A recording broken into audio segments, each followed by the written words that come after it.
It is now 7:05 p.m. Will you please stand and join me in the Pledge of Allegiance? I pledge allegiance to the flag of the United States of America and to the republic for which it stands, one nation, under God, indivisible, with liberty and justice for all. Will the Commission please introduce yourself, starting on my right? Ryan Condon, alternate. Jonathan Formicella, alternate. Bruno Maini, Commissioner. Leanne Ambrosi, Commissioner. William Porter, Chairman. Paul Lisi, Secretary.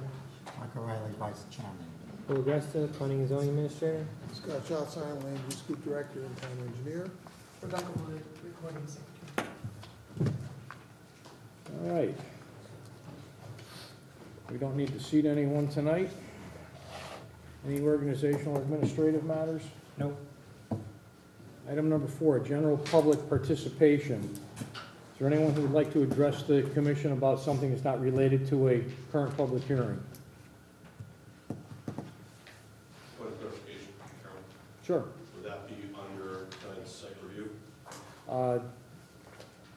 Site plan review is not a public hearing. So we don't normally open that up for public comment. I think it's critical. It's a pretty deep subject, and I would beg the commission to grant permission to, in respect, talk about it. Opinion, staff? Public opinion, public input on site plan review? Well, it's subject to an optional public hearing if the commission deems the need for one, but that would be required with the notice and all that. Outside of the public hearing, it's discretionary to you, optional in your sense. Whether you feel it's necessary or pertinent to the particular application, as long as you more or less treat that consistently as you go Okay. through. We'll probably consider some public comment, but it is not, I just want to be clear, it is not a public hearing. It's a site plan review, so it's not subject to the rules and regulations of a public hearing. Okay? Anyone else, any public participation for non-related items? Okay, next up, item number 5, general appointments. We have none. Public hearings. I am going to read the rules for public hearings. There are 2 sets of microphones for both public address and recording of the proceedings. Due to the need for recording, it is important to stand at the microphone at all times and speak into it loudly and clearly in order that everyone in the room can hear and to capture what is being said. Individuals speaking from the seats will not be heard and will not be recognized to speak. Rules and procedures of the hearing. Order of the hearing of an application. Points of order and responses will be entertained. Exhibits will be read for the record. Applicant and/or representatives will present the application and will answer commission questions. The floor will be open to those in favor. The floor will be open to those opposed. The floor will be open to general comments or questions. The floor will be open to the applicant, who may take the opportunity for closing remarks or rebuttal, after which discussion will close. The applicant or his representatives are the final speakers. No comments shall be accepted from anyone unless recognized by the chair. All questions and comments shall be addressed to the chair, who will determine if an answer shall be provided and by whom.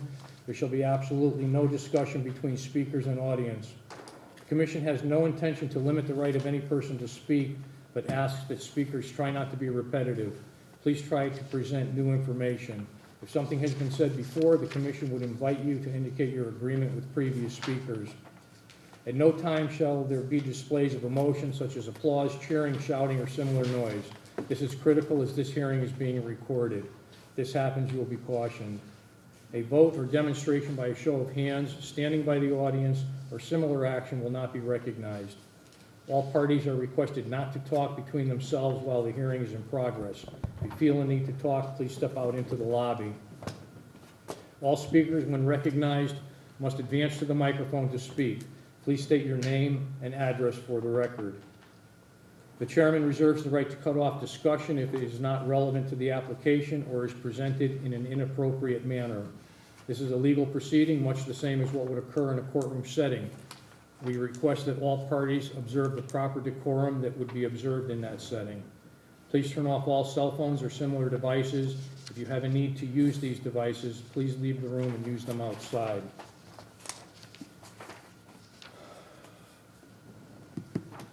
First item, Planning and Zoning Commission, Monroe, Connecticut, notice of public hearing to be held July 19th, 2018. In accordance with Connecticut General Statutes 8-7D, a public hearing will be held in the Town Hall Council Chambers, 7 Fan Hill Road, Monroe, Connecticut, on Thursday, July 19th, 2018, at 7 p.m. or soon thereafter, concerning the following.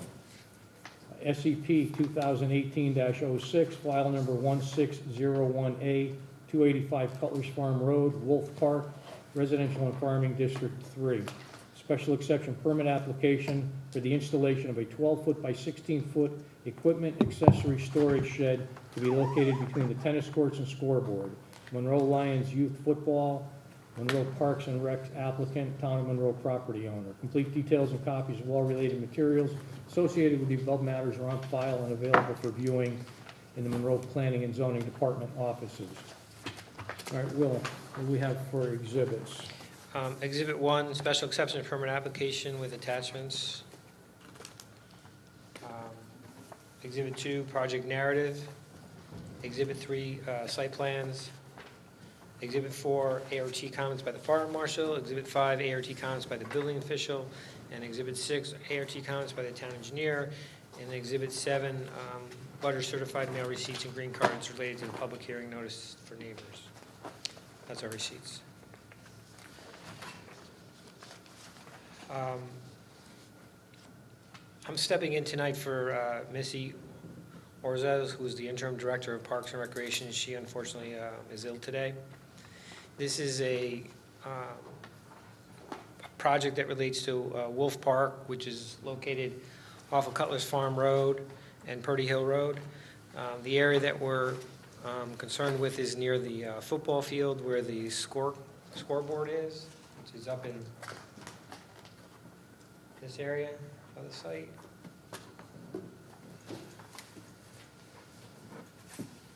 So here's Cutler Farm Road.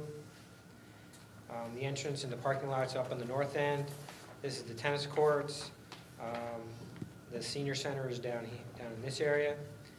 The big fields are here. The scoreboard is over here. What's being proposed is a small storage shed, 12 by 16 feet, total of 192 square feet, which makes it under the threshold for requirement of a building permit. It does require a special exception permit because it's a town facility within the town property. All things that the town does is subject to a special exception permit. Again, it's a very small structure. It's going to be come in pieces and built on site. It is to support the Monroe Lions Youth Football organization, which has an MOU already with the town council with regards to the use of that shed. The shed is going to be owned by the town, but they're going to install it. They're going to take care of it. They're going to use it. It doesn't really require much disturbance. The area around it will be is lawn. That will be obviously excavated slightly to put in a gravel base, and then the shed built on top of it. The stormwater would basically shed up.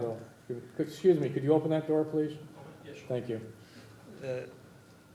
Stormwater would hit the roof and would trickle down to the gravel area around it. And, it's a very small thing, not much different than what you might find in your own backyard.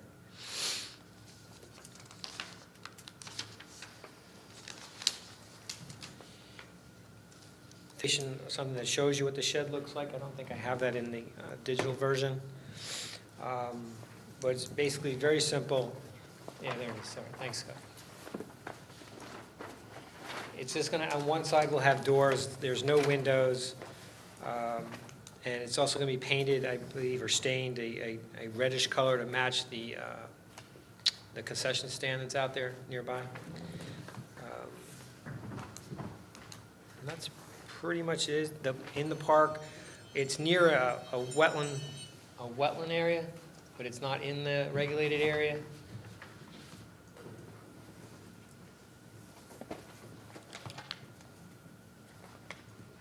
here's the tennis courts, this is the concession stand, here's the scoreboard's here, excuse me. And there is a wetland that's back here in the woods, and the 100-foot upland review area is this dash line. We're well out of that area. So it's not gonna have any real impact on that, or anything that's, no trees or anything are coming down. With regards to the special exception standards, obviously this is a very minor application in effect of the larger park. It's not going to have an impact. You can see from the setback, it's extremely set back from the street and from the neighboring property, which is also the town on this side. And the park goes way farther back on the other side, to the rear of it. It's not going to have any lights. It's not going to have any electricity, no other utilities. Its use is only going to be in relation to the football, its activity, which is obviously a little bit more active than the shed. There were the comments from the ART. The fire marshal didn't have any comments. I don't believe the building inspector just confirmed that we don't need the building permit. And the town engineer, who also helped prepare these drawings, just is reminding us that it needs to stay away from the buffer. It needs to have silt fence, which is part of the plan. And then obviously when it's done, whatever's disturbed needs to be restored with seating and lawn. That's pretty it in a nutshell.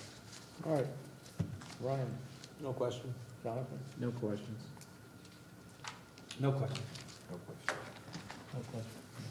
No, I don't have any questions. You already, just for the record, as Will stated, there's no electric, water, or sanitary sewer, there's no lighting, and it's outside of the regulated zone. Let's see if there's any public comment. Is there anyone from the public who would like to speak in favor of this application? Is there anyone who would like to speak in opposition? Any general questions or comments? Okay, Will, back to you. Pretty simple application. As documented in the application materials, it meets the standards for special exception permit. I requested you close the hearing and take favorable action. What's the commission think? Close Hearing's closed. Next up,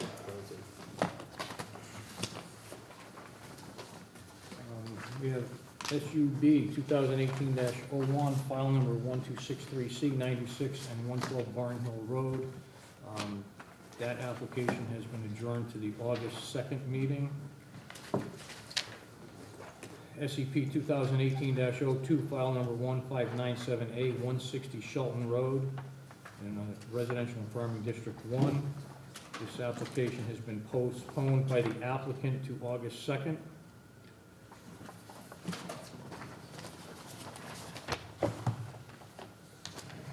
Okay.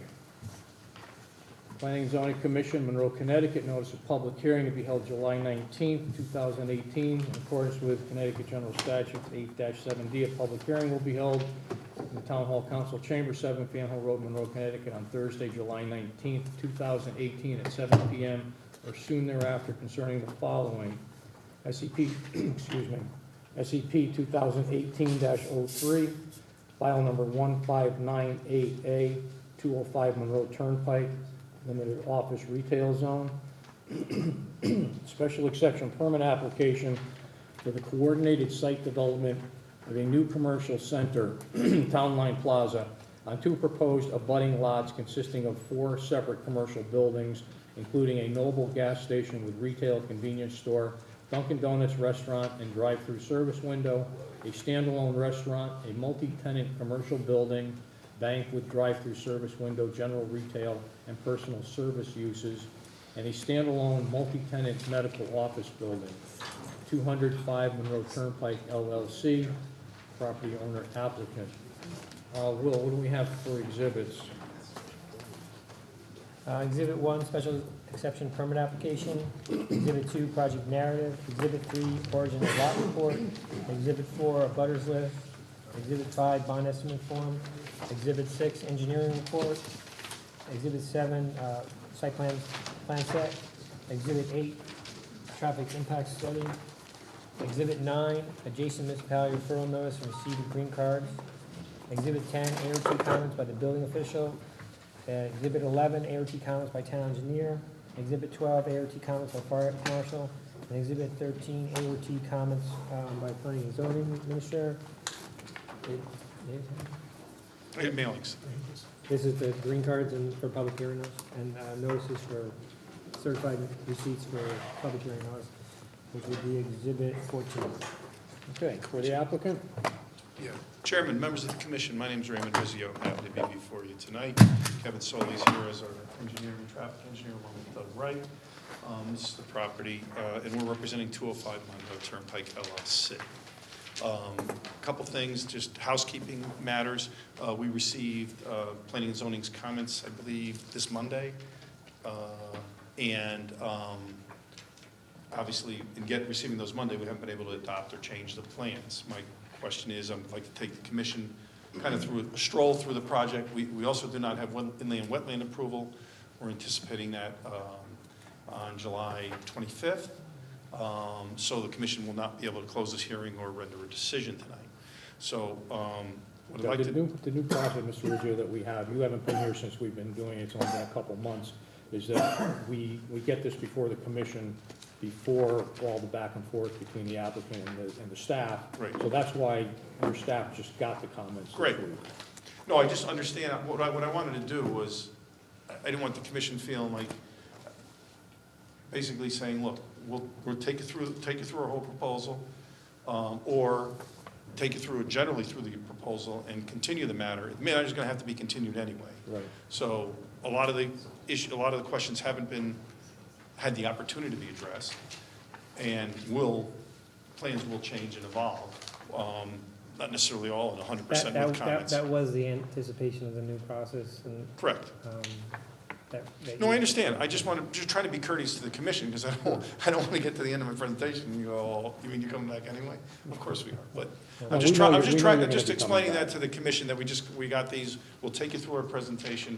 We'll certainly address any of the commission the concerns the commission has, along with Scott's and Will's in between, if the commission's okay with that. That's what I just want to make sure. That's the new process. Thank you. Well, Chairman, members of the commission, this is property at 205 Monroe Turnpike, owned by 205 Monroe Turnpike LLC. The property is about an 8.5 acre piece. The property has been vacant for a number of years. Our client has basically cleaned the property, and prepared it for development. Over the last year or so, we've had a tremendous amount of interest in developing the property, and we believe we've come up with a plan that we feel fits very well with Monroe's plan of conservation and development, and fits very well along with, and will be a real asset along the Monroe, as you enter Monroe, along the Monroe Turnpike corridor. Hey, Kevin, if you can just move to the start of our site plan. I'll just take you through it quickly. Kevin take you through the engineering. And so this is basically our proposal. Our proposal will be basically to take this 8.5 acre and a half and a little over 7 acre parcel. The parcel, which we'll call parcel 1, which is where there'll be a gas station and a convenience store. It'll be basically a 10-pump gas station, and it'll have a convenience store with a food component. As one of the issues that has come up and was raised by Will is that we will have a food component on site. However, it's going to be more like in keeping with the Cumberland Farms. It's not a sit-down restaurant. In other words, it will be there'll be food to go. There'll be coffee, donuts, things like that. But the question becomes is how the commission will view that. I know that you've looked at the Cumberland Farms as basically a convenience store component versus their food portion being calculated as a restaurant, and the balance of the space looked at as a convenience store. We are completing our plan for how the food is to be handled, and we'll come back to you with what we believe is an appropriate addressing those issues. So there'll be a 10-pump gas station, there'll be parking around, and there'll be room for a drive-through to serve coffee or donuts out the side, or some type of food component. That is all being worked through. The lot, as you can see, will be split. This is basically one parcel, so we're entitled to a free cut. I think that's been discussed with planning and zoning, and as a condition of approval, will require a subdivision map or a free cut map be recorded, so it would establish these as two separate lots. So the lot on the lower left-hand corner will comprise a gas station / convenience store, and then up top, we will have a restaurant in the front at basically about 4,900 square feet. We will then have about 17,500 square foot retail center, directly in between, and then we planning about 10,000 square feet of medical office in the back. The idea of this was not to just build some sweeping one strip center that went from store to store. It's basically to have a really nice mixed use where we have a service component in the front. We'll also have a restaurant which needs the exposure, a retail component that may have, we haven't signed a deal with the bank yet, but will have a drive-through, but may have a drive-through bank in the back, and then medical office in the front, which doesn't need the street frontage. Basically, the properties, the two uses that are going to be facing the street, the restaurant and the gas station, and draws off the street, will be in the front. The retail will have exposure from the street, but will also be taken care of with signage. And the medical office, which is truly a destination. No one, at least most people I know, don't drive down the street and look for a medical office to go run in and make an appointment with their internist. So we felt it was the best way to structure a retail and office component. We satisfy all your zone development standards with regard to frontage on both the properties. The road frontage on both is 150 is required. To start off again, this is in a limited office retail zone.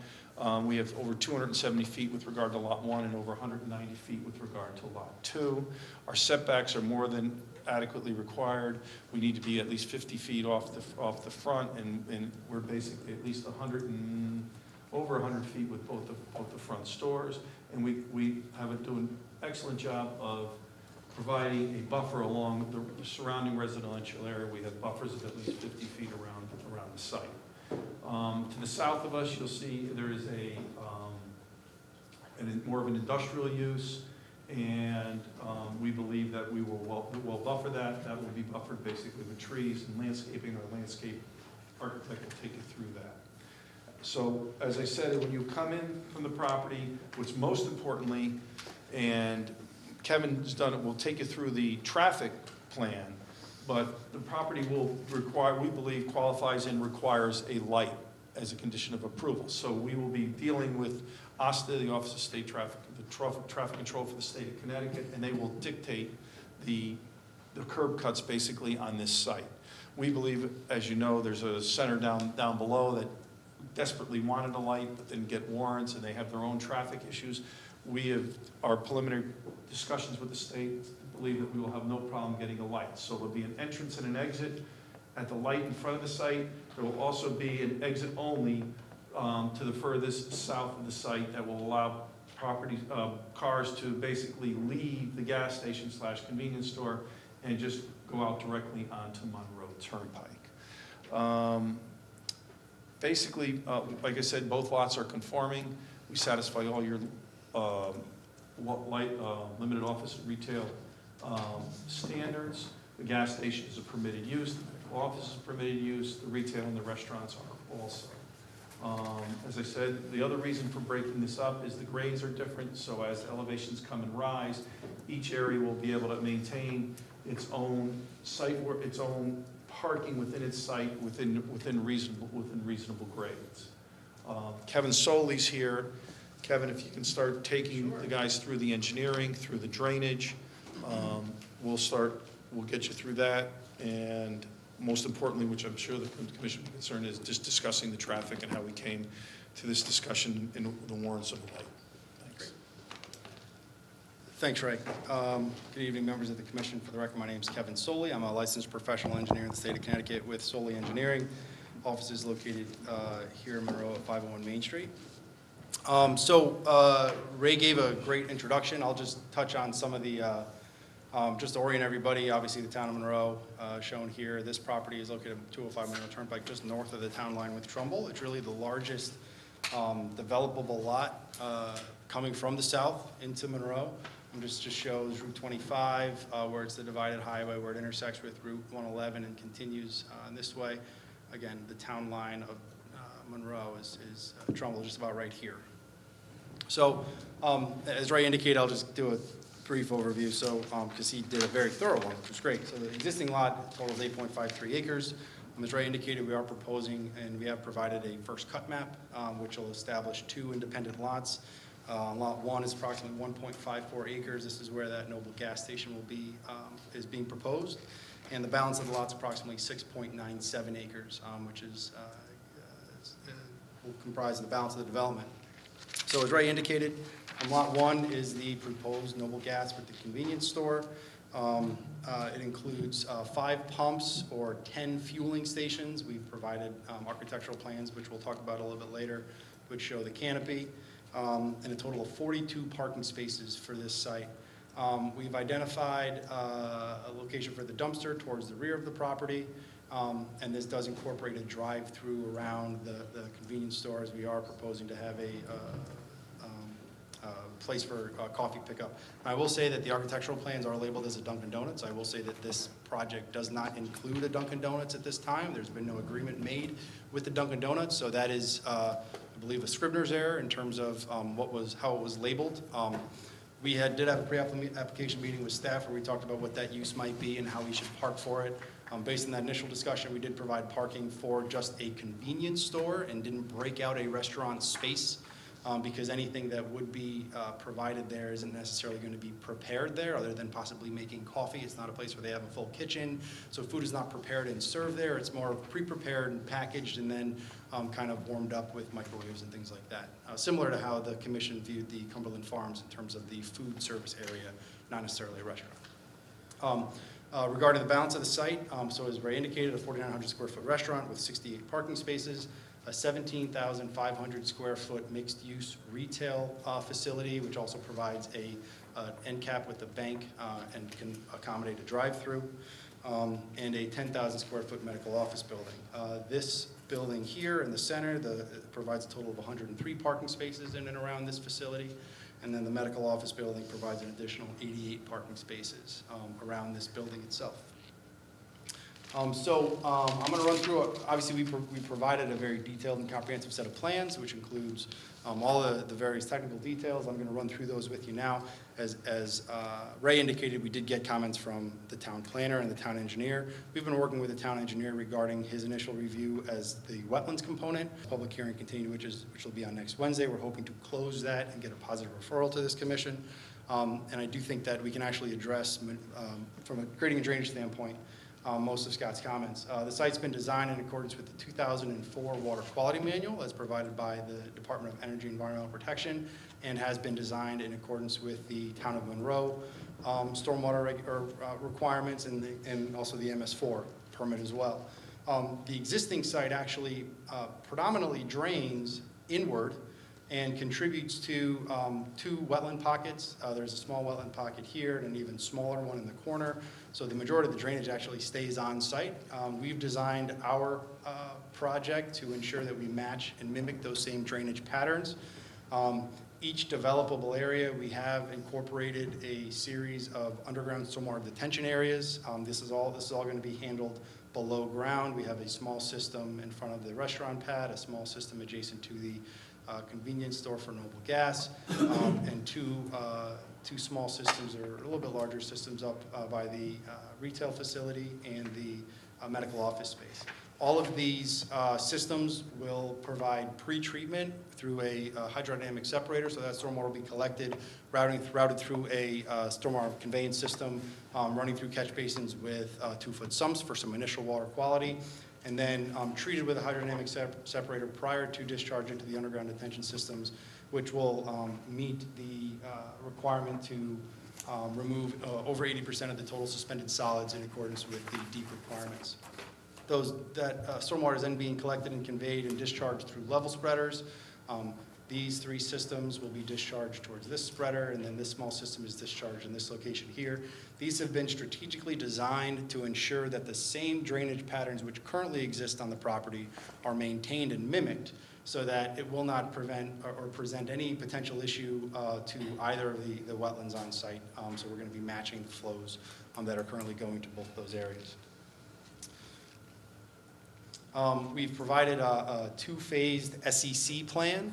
An initial phase where the site clearing and the majority of the site construction will take place, and then a second phase which will be implemented as the site is further under construction.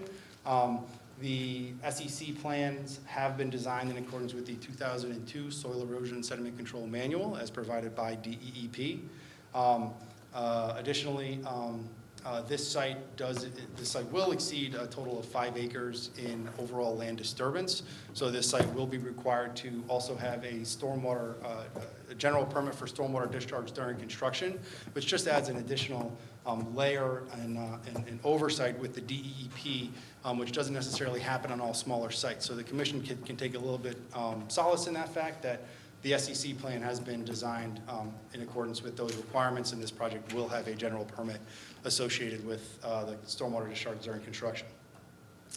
From a utility standpoint, we are proposing, all utilities will propose to be below ground. We're proposing a water main to be connected into an existing main in Monroe Turnpike.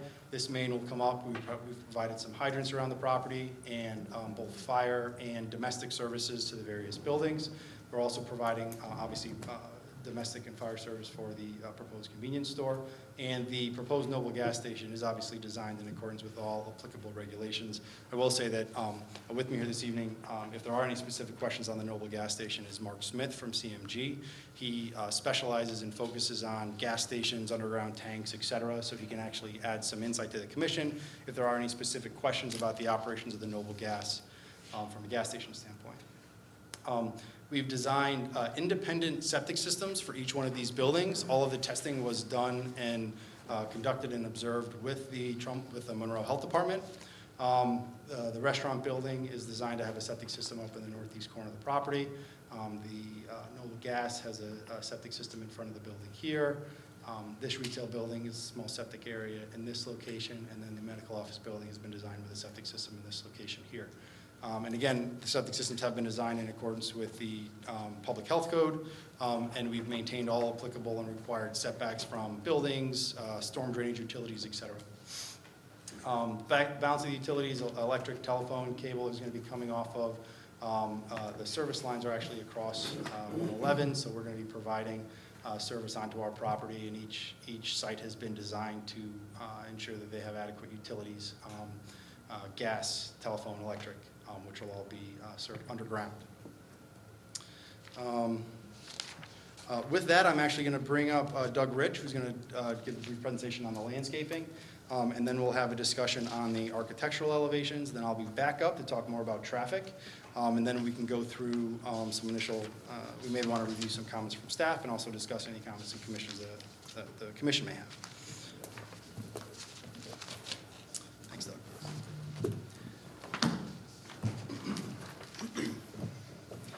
Good evening. For the record, my name is Douglas Rich, landscape architect with Solely Engineering, as Kevin indicated. As you can see, with such a large site, it's given us, from a landscape architecture standpoint, the ability to provide a pretty robust planting plan. As you can see, we've tried to minimize as much of or take advantage as much of the planting beds and islands throughout, try to present as much green as we can with flowering and overstory trees. Just starting off from the perimeter, as Ray indicated here, we're within a residential zone on the north and the west and east sides. We've tried to comply as much as possible with the available space with a robust buffer of evergreen and deciduous trees, trying to capitalize with the existing woodlands that exist over there. You can see the tree line, it meanders in and out of here, so wherever the tree line wasn't, we provided double staggered rows of evergreens and deciduous trees. In the areas of disturbance where we had to grade, also providing a New England erosion control seed mix, which will be a mixture of fescues and ryegrasses and naturalized ground plane there, which will be left, in, like I said, to naturalize. Within the front, we have the front landscape buffer. We've specified the plantings here, some overstory trees and small shrubs and whatnot in there. And I know Will has indicated in some of his comments that he'd like to see more. We're certainly will review that. We haven't had a chance to make those changes on this plan here. But the idea was to provide unfiltered views or filtered views up into the plaza, not to screen it by any means, because that's important for people to see it from the road. We feel that this option does provide that for you. The other places of buffer plantings here are around the wetlands.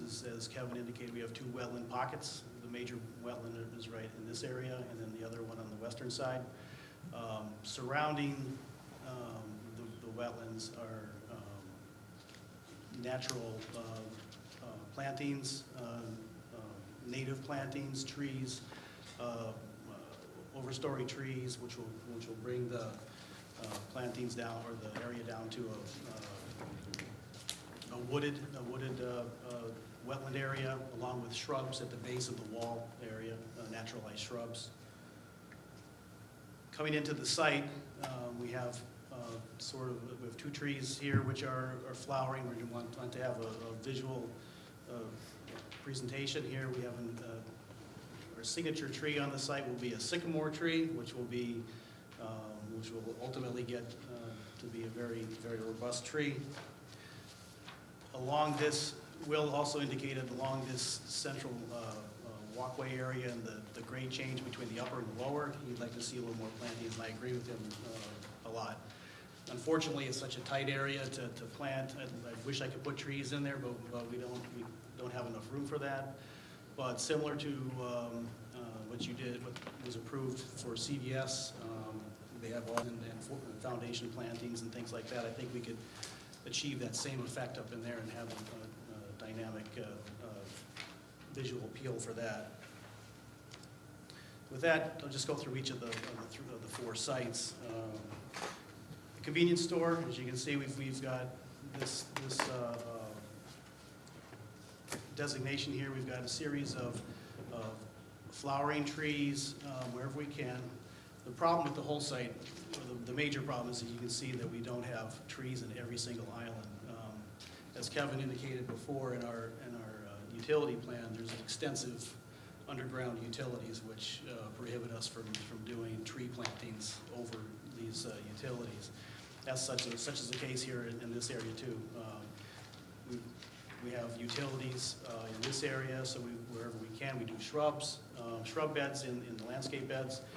Wherever we can with trees, we'll plant flowering and overstory trees in that area. The restaurant is the same. You can see in the backside here, we've got many flowering trees, which provide a lot of visual color. In the front, more flowering trees, and then I'd like to plant one here, but we've got lots of utilities in that area, so that would be shrub beds. Again, in the back, screening of the parking area from the residential areas through double rows or more of evergreen trees.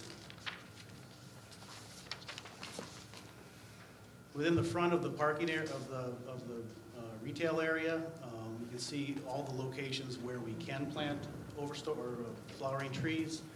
These other islands that you see, the darker green indicate shrubs, shrub beds, which are essentially over the utility areas. But we've tried to put green, as much green up against the building as we can. I know Will had a comment about getting more green up against the building. Unfortunately, we don't have enough lateral space between from this edge to this edge to provide dedicated planting beds in front of the building. But we would, I think the suggestion was possibly putting some planters and things in there, and I think that would be a great idea. The medical building as well, we've separated some of the parking area by planting islands in the center, all with shrubs. These are all over subsurface drainage areas where we could. We specified as many flowering. Basically, the whole plaza, the interior has been designed with maximum color. I believe on your 2.11 plan, I think we've done the calculation on the interior landscape requirement, so I think we meet that requirement. As you can also see, from a circulation standpoint, we have a sidewalk along the Monroe Turnpike, a central spine that goes in from Monroe Turnpike and goes up through the main access way with basically two nodes of decision. There's a node here which allows pedestrians to go to the convenience store or to the restaurant, continuing up along the wall, the retaining wall. The final node here where they can go is directly to the proposed retail or down a set of steps and back down to the restaurant. With that, I'll just move on to the lighting that we've designed on the site.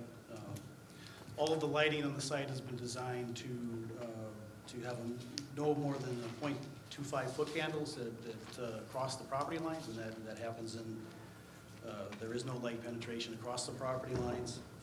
The minimum parking illumination levels for the site are basically 0.2 foot candles with a maximum average of 5 foot candles.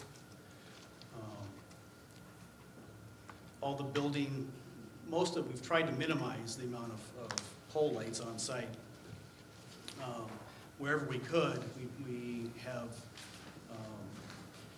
inconspicuous downlight fixtures on the building as near the buildings. That helps us eliminate as many of the fixtures as we can. One of the comments that Will brought up was the light fixture style, which you'll see on your 2.71 plan. I agree. We did an analysis of all the shopping centers and approved projects up and down Monroe Turnpike, and there is a style that's out there for the light fixtures, which is more of a decorative colonial type fixture, substantially different from what we have.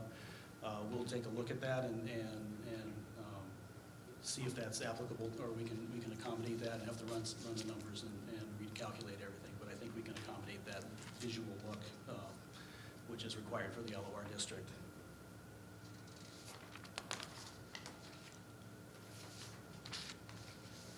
The pole lights are all 20 feet high, the maximum height allowed. They're all standard LED. They will be LED fixtures. The way it's been designed is LED, and they will be LED in the new fixtures as well. They're all designed with high cutoff fixtures. They'll all have house shields, which minimize light penetration to the backside of the fixture, trying to protect light pollution and exposure from the neighboring properties. And they'll all be like a dark bronze color to blend in with the landscape. As I said before, most of the fixtures, or all the fixtures on the buildings, are small downlight fixtures designed to not compete with the architecture, not to be an architectural element on the building, simply providing functional light values for the area that they're serving. With that, I think that's what I have for the landscape and lighting. I'll pass it on to Richard. Talk to you about.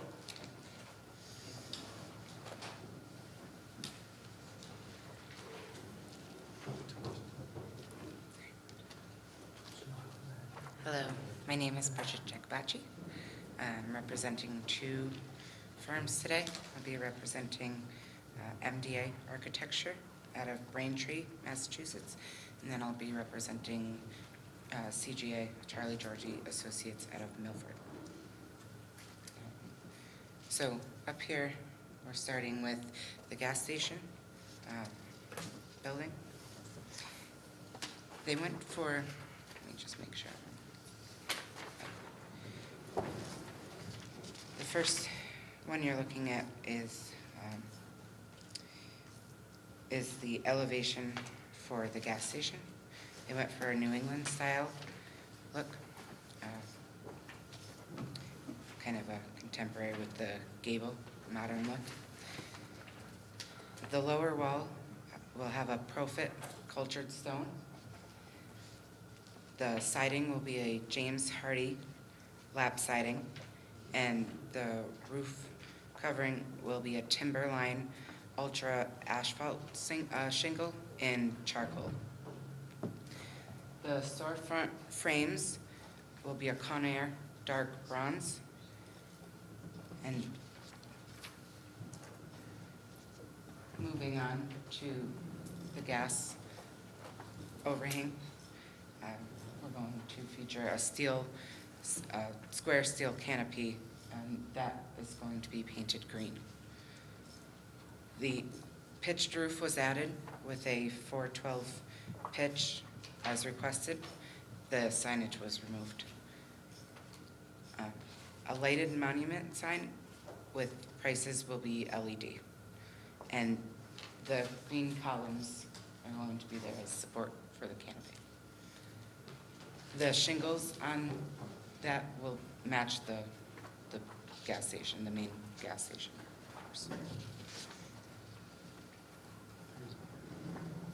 Just included in your package, and which we have on the screen, is just some additional details for some of the menu boards, the doors, and the windows. And then this is just a photo collage of Noble Gas. So Noble Gas is a somewhat of a new and growing brand from a gas station convenience store standpoint. We have 9 locations in the state, and they're growing. And this will be one of the first locations in southern lower Fairfield County. There's one in Danbury, which is, I believe is under construction or recently constructed. It's At open. New Britain.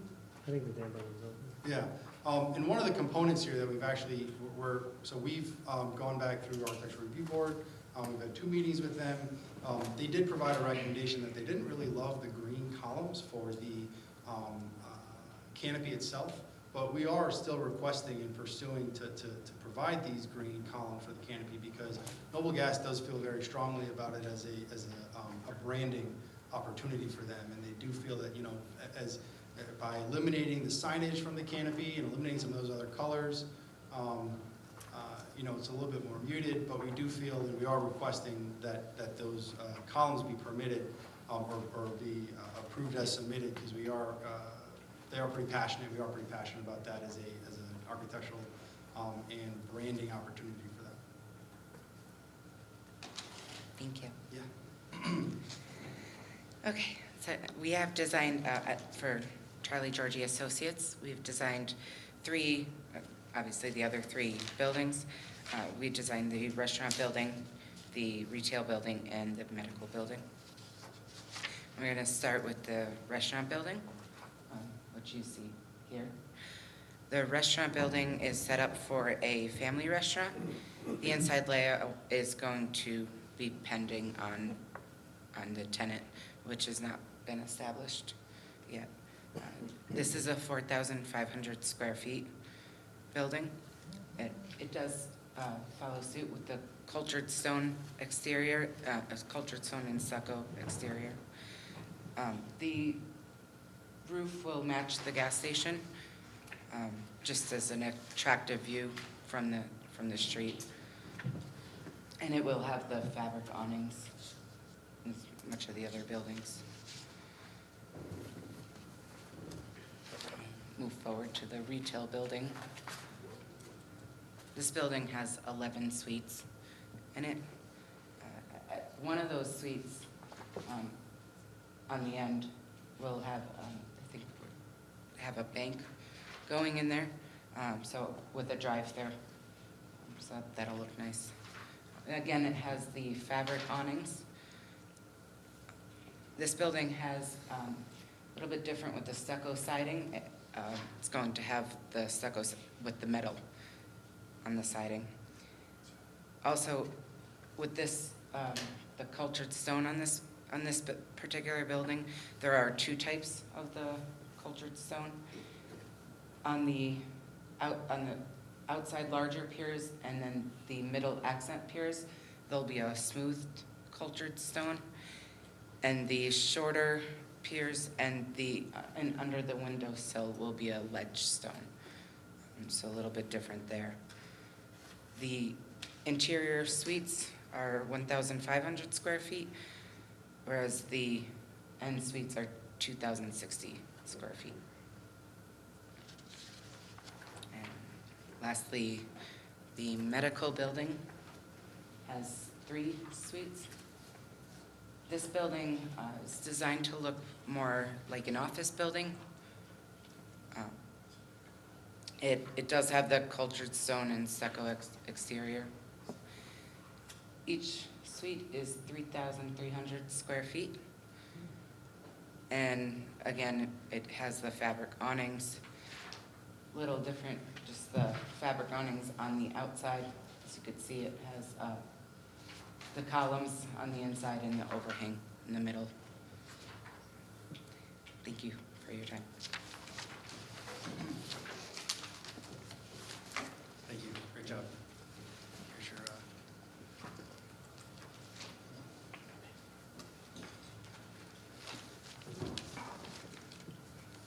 Thank you. Back to me to talk about everyone's favorite subject, traffic. So we prepared a traffic impact study for this proposed project.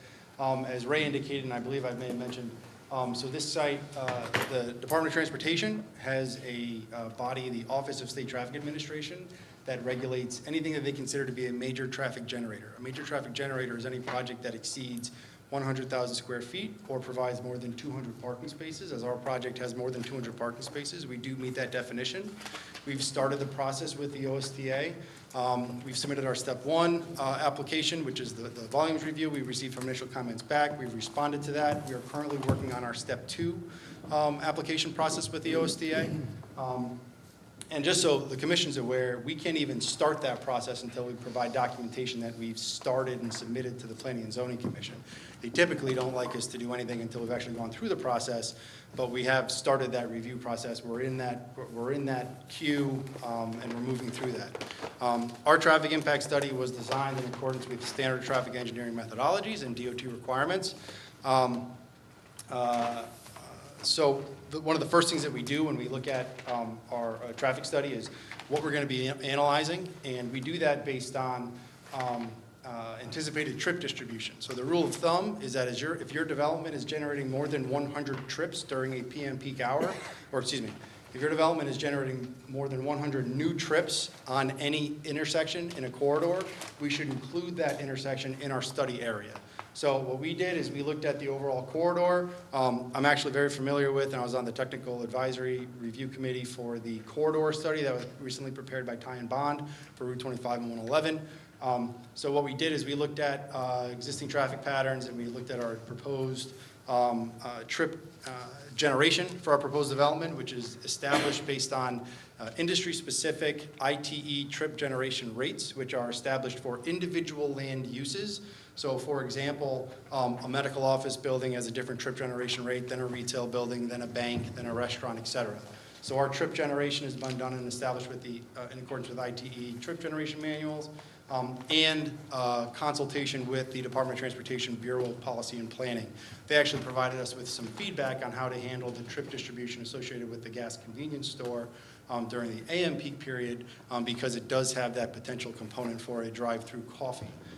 So we did modify our trip generation that was incorporated into our overall study. So we look at our overall project, and overall our site, or excuse me,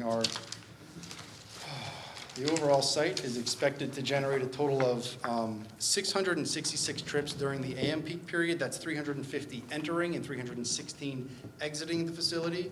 During the weekday afternoon peak period, which is a peak hour between 4 and 6 p.m., a total of 483 trips. That's 241 trips entering the site, 242 trips leaving the site over that peak hour, and then during the Saturday midday peak period, because of the mix of uses we have on our property, we actually analyzed all 3 periods, the AM, PM, and Saturday midday peak. So the Saturday, we're expected to generate 563 new trips.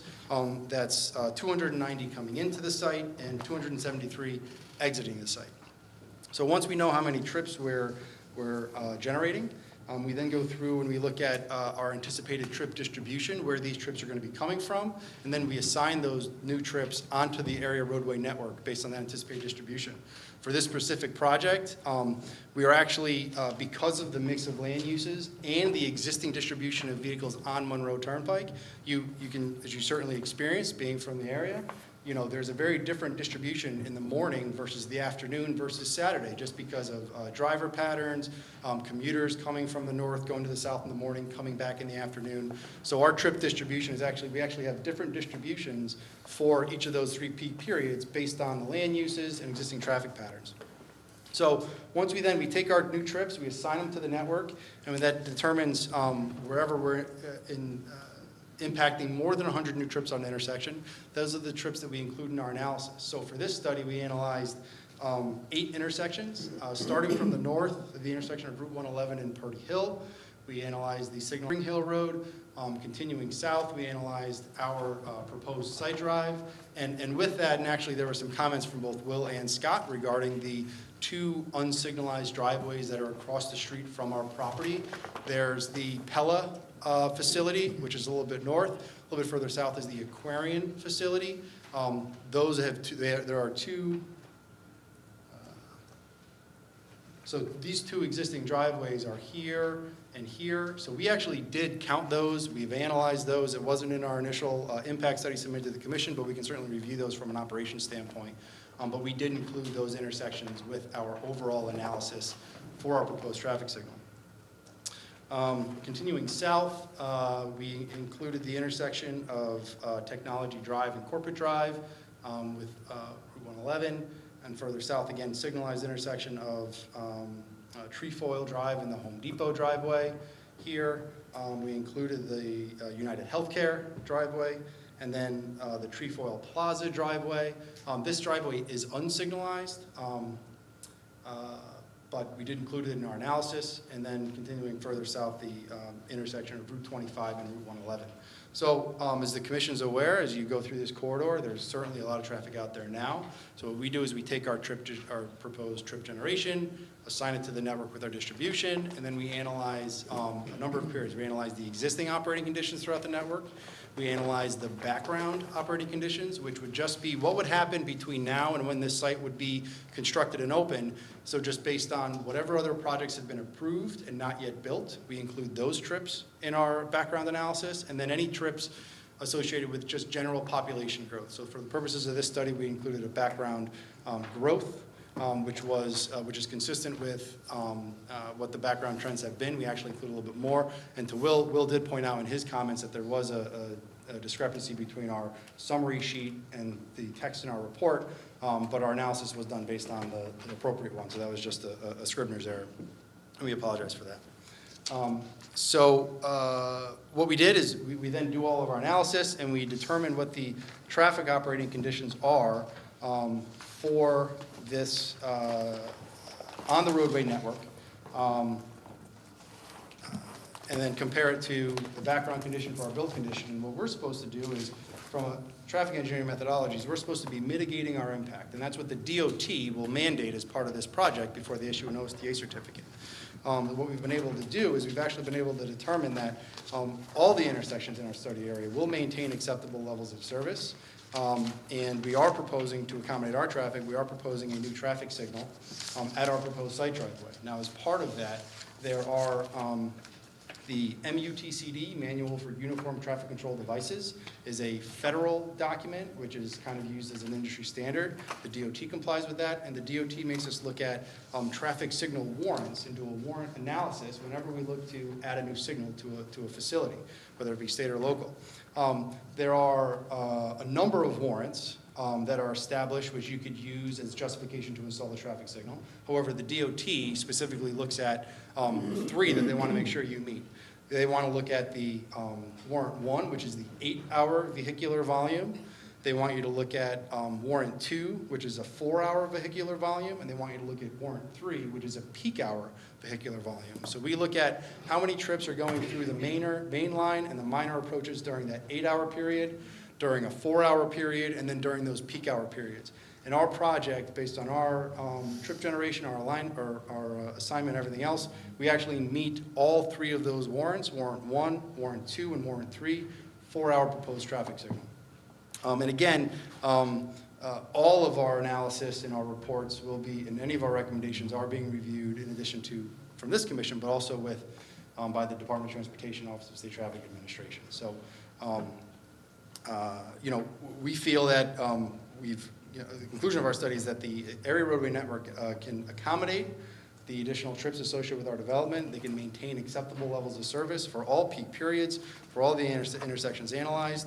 There was a lot of concern and comments from both Will and Scott regarding the placement of our driveway and that it isn't lined up with the 2 minor approaches across the street. Now, when we look at this, we look at, obviously you do try to align up major or minor intersections whenever you can to create a 90-degree intersection. However, when you look at actual traffic volumes experienced there, sometimes it's not necessarily warranted to do that. The trips coming out of the Pella facility and the aquarium facility are very low. And we've analyzed and we did counts out there, and during the during the morning for Pella, there's 2 trips coming out, 1 trip going in during that peak hour. In the afternoon, it's a little bit more. It's 6 trips leaving and 6 trips coming in, so very minor. So those traffic volumes don't warrant to align our proposed signal with that driveway. To the south to Aquarian, there's a total of 30 trips coming into the site in the morning, 1 trip leaving the site in the morning, and then during the afternoon, there's 1 trip entering and about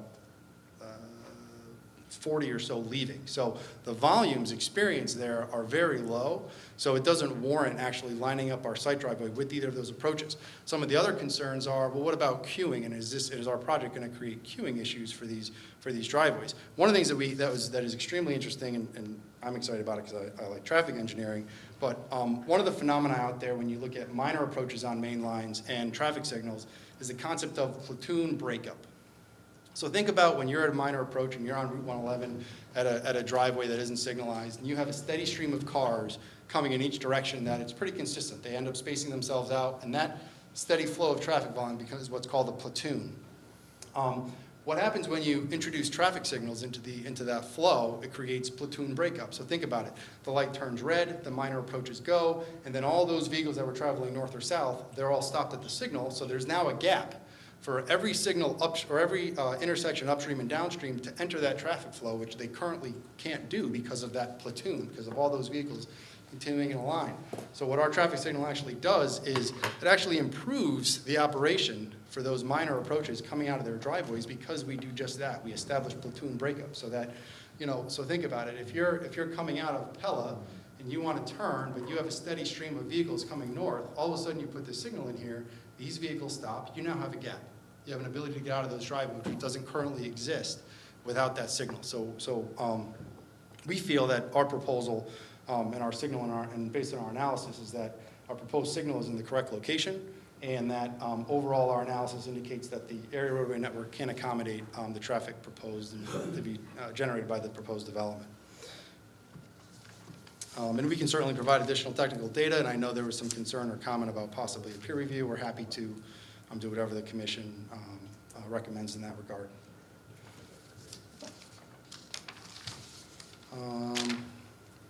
One of the other comments had to do with both Will and Scott. I think Scott was more focused on the Purdy Hill intersection and something that had to do with Goodwill, but Will did mention some additional improvements that were proposed as part of the corridor study.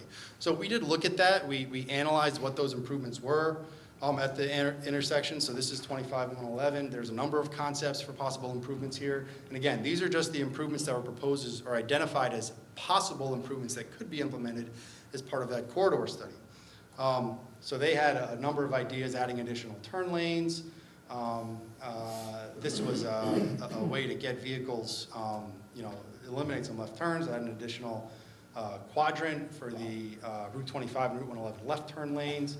Also, they proposed possibly a flyover over Monroe Turnpike, kind of continuing 25. So there are a number of different options. However, all of these proposed improvements are planning exercises. These are things that could possibly be implemented to improve the overall operations of the corridor. As traffic engineers, and for this specific project, it's our obligation to mitigate our impact. We've been able to demonstrate that the roadway network can actually accommodate our new trips without the need, without creating an impact that needs to be mitigated. So while these potential improvements are very interesting, they're planning exercises. Another one had to do with the driveway for Trefoil Plaza. At the Home Depot driveway, they talk about restriping the exiting lanes or departure lanes from Trefoil Drive. And then up at Purdy Hill and Route 111, they've talked about adding some additional turn lanes, things like that, to alleviate some traffic through there. I know Scott had mentioned, and my office talked to Scott about, I guess, during the Goodwill project, there were some potential improvements that may have been discussed but weren't actually implemented. We went back and we went through what the final approval was that the DOT issued for the Goodwill. They reviewed and approved their signal plan because that was part of the work for them to implement their signal. They did provide a new left turn lane off of Spring Hill Road. So anyways, our project, we didn't see, there is some potential cues for these left turns, but it's somewhat independent and not necessarily tied to our project, so we didn't see the need to propose any specific improvements at that intersection as part of our project.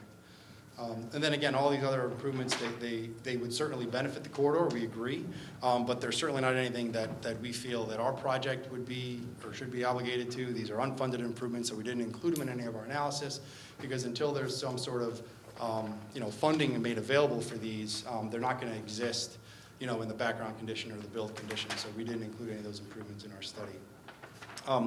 There were some additional comments regarding some traffic and circulation by Scott. And just, I do want to say that a lot of our plans, we've actually been able to incorporate a lot of the small, minor things. So some of the plans that you see on the screen may be a little bit different than the plans that you have in front of you. We added some additional sidewalks, crosswalks, stuff like that. We really wanted to focus on pedestrian connectivity. And actually, I do want to point out, as part of our proposed improvements, we are proposing, and our plan has been designed, to provide an additional deeding of right-of-way to the Department of Transportation. Now, we do this because the current right-of-way is actually stepped back a little bit, but what happens is the DOT wants to make sure that if you're widening out in front of your property's frontage, they want to make sure that you can provide additional right-of-way to provide a 10-foot additional right-of-way buffer from the new edge of pavement. This is something that we did as part of the Walmart project. We provided that 10-foot additional right-of-way as part of those projects. As we all know, that project isn't moving forward, but it is something that happened, so that right-of-way exists now. So our project has been designed to account for and to accommodate that additional granting of right-of-way to the DOT. It does provide that additional 10-foot strip. I will say that one of Will's comments had to do with in the LOR district, it talks about leaving a right-of-way reserve of 15 feet. However, that note says 15 feet as may be required by the agency or jurisdiction, or whoever has jurisdictional authority.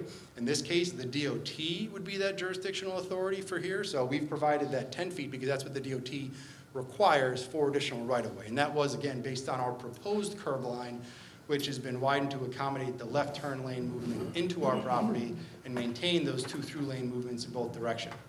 So we have provided that additional right-of-way. Scott had a comment about making sure that there was a sidewalk easement in place. Our proposed sidewalk is actually located within that limit of right-of-way, so there'd be no need for that easement. And we've also expanded that sidewalk location. So we've provided a 3-foot green strip from the edge of roadway, a 3-foot strip, and then the proposed sidewalk. And all that's located within the proposed right-of-way. There's one more thought that just popped out of my head. It'll come back to me, I'm sure. So we have provided that additional right-of-way, and we do feel that we've done so in accordance with what the DOT, our expectations the DOT will require for this project. And, you know, and then too, also to touch on, one of the things we've done is we have designed this to provide a focus on pedestrian connectivity. We're trying to create a little bit of a village atmosphere here. There were some comments about the layout and trying to consolidate into into one building. You know, we wanted to make sure that we design this site into the existing terrain on the property. There is some grade slope from the entrance on Monroe Turnpike up towards the rear of the property. So we have built that into our design. We have, you know, these are a little bit lower elevations because that's how the site terrain works. This driveway then continues to ramp up. This is at a higher elevation. And we've provided a series of sidewalks throughout the entire site with crosswalks, providing that pedestrian connectivity between the restaurant, between Noble Gas, between this retail building here. We provided additional stairs and steps to make sure that that pedestrian connectivity exists. We're proposing a sidewalk along the property frontage. One of the other components is in your requirements, you have requirements for maintaining or preserving stone walls that exist on the property. We've actually designed and incorporated into our plans a proposed stone wall across the entire frontage of the property, so we're going to be able to collect any wall stone that exists and proposing that along the front of the property and tailoring in a little bit into the site, which we really feel will create a really, really nice design aesthetic. As you know, as Ray indicated, this truly is the gateway to Monroe. And we've designed the project with that in mind. We wanted to make sure what we're proposing is something that's going to be an asset to the community, it's going to be beneficial, it's going to be aesthetically pleasing. We've provided a great landscape plan, and we've provided a lot of these features, so it's going to keep that style that we're looking for, that unique architectural, the extensive landscaping, sidewalks, stone walls, etc., and that's all been incorporated into our design. There were some other comments about some circulation patterns. We do have truck turning figures which show how trucks can accommodate and navigate the entire property. We've got, you know, truck movements coming in and out of the proposed convenience store. We've got movements coming in and around the proposed restaurant, and also making sure we can adequately offload fuel at the convenience store. We've provided circulation for the main retail building in the back. So we feel that we've been able to demonstrate that. There are certainly things we can review in more detail with staff. And then I guess at this point, we can talk about, you know, obviously we do have some comments from staff we'd like to discuss, but we'd like to hear what the commission has in terms of thoughts or comments or questions. We can then maybe go back to some of staff's specific comments if we want to discuss those as well. So we have some clear direction on what the commission may want us to focus on, and then we can entertain comments from the public. Yes. Sounds good.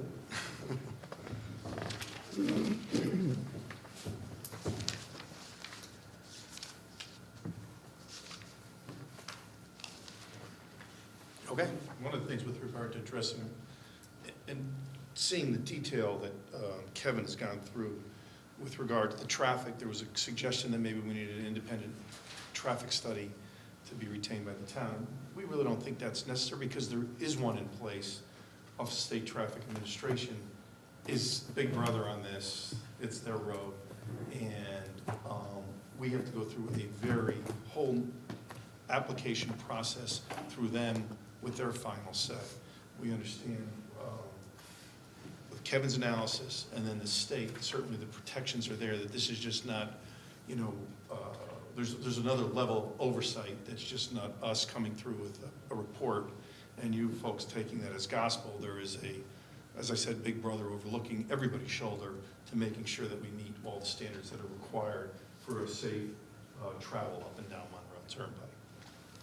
That was something I just wanted to make sure because it certainly I don't think we need it at this point, and like I said, we have a whole nother level of review that we're going to have to address.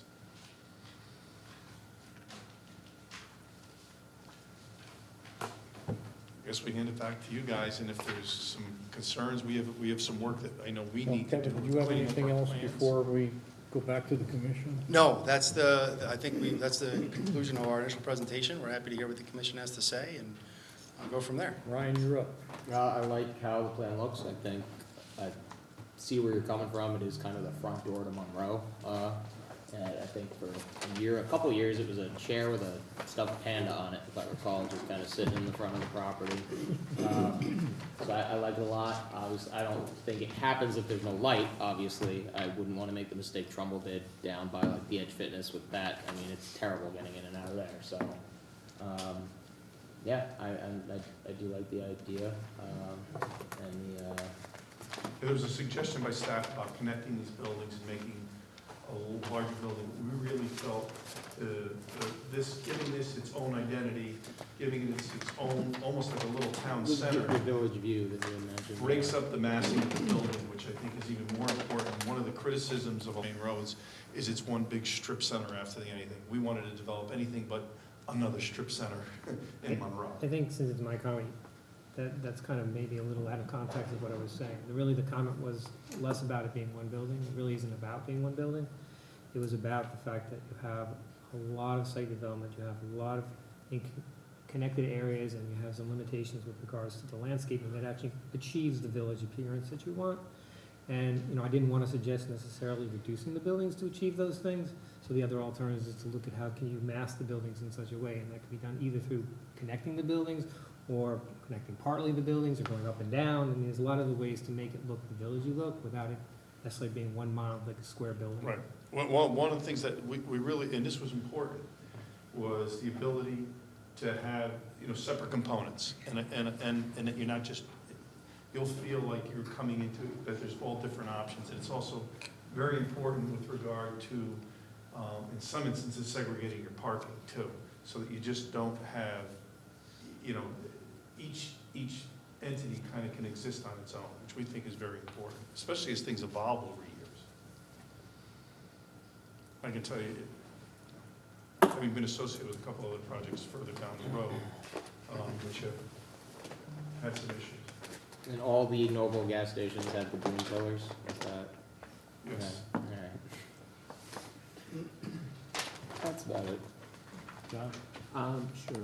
I just want to address a couple of Scott's comments. Yeah. Under Part B of the layout, under general technical, the first one, the entrance and exit to the restaurant area from the main access road should be widened in order to provide for at least small SU-30 truck access. Do you propose in redrafting and going over these comments, widening that at all? So we've actually designed it to accommodate that SU-30 truck, and we've demonstrated that with this figure. Vehicles can come in, they can navigate around the property, and they can exit. One of the things that we try to do is reduce pavement wherever we can. And, Scott and I have discussed this a lot in a lot of different applications, sometimes there's concern about designing facilities so that, truck can make a maneuver without crossing over a yellow line or something like that. We do our best to do that when we're dealing with driveways onto roadways.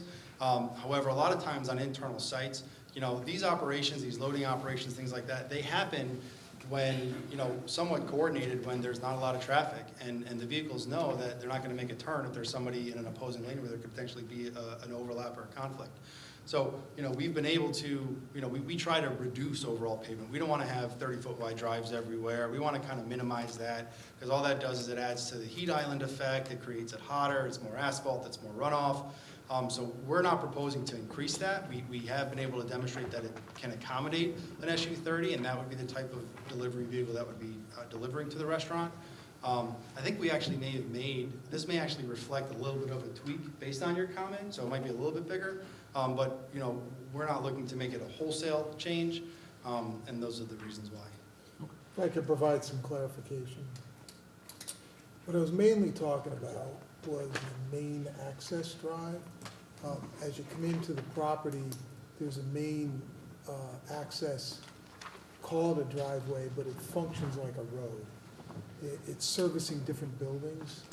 And what I'm talking about is the truck, in order to get, and we're talking about the small truck now, not a large truck, which will get in there, by the way. The small truck has to cross completely over to the other side of the driveway, which functions as a roadway. And I'm concerned about that because there's safety issues. The solution to that is not always widening, and I'm not looking for widening. The solution a lot of times to that is radius. If you look up here, these islands don't have very big radii up here. And those can be opened up. They may lose a little bit of parking, but these can be opened up so that that could either be eliminated or improved.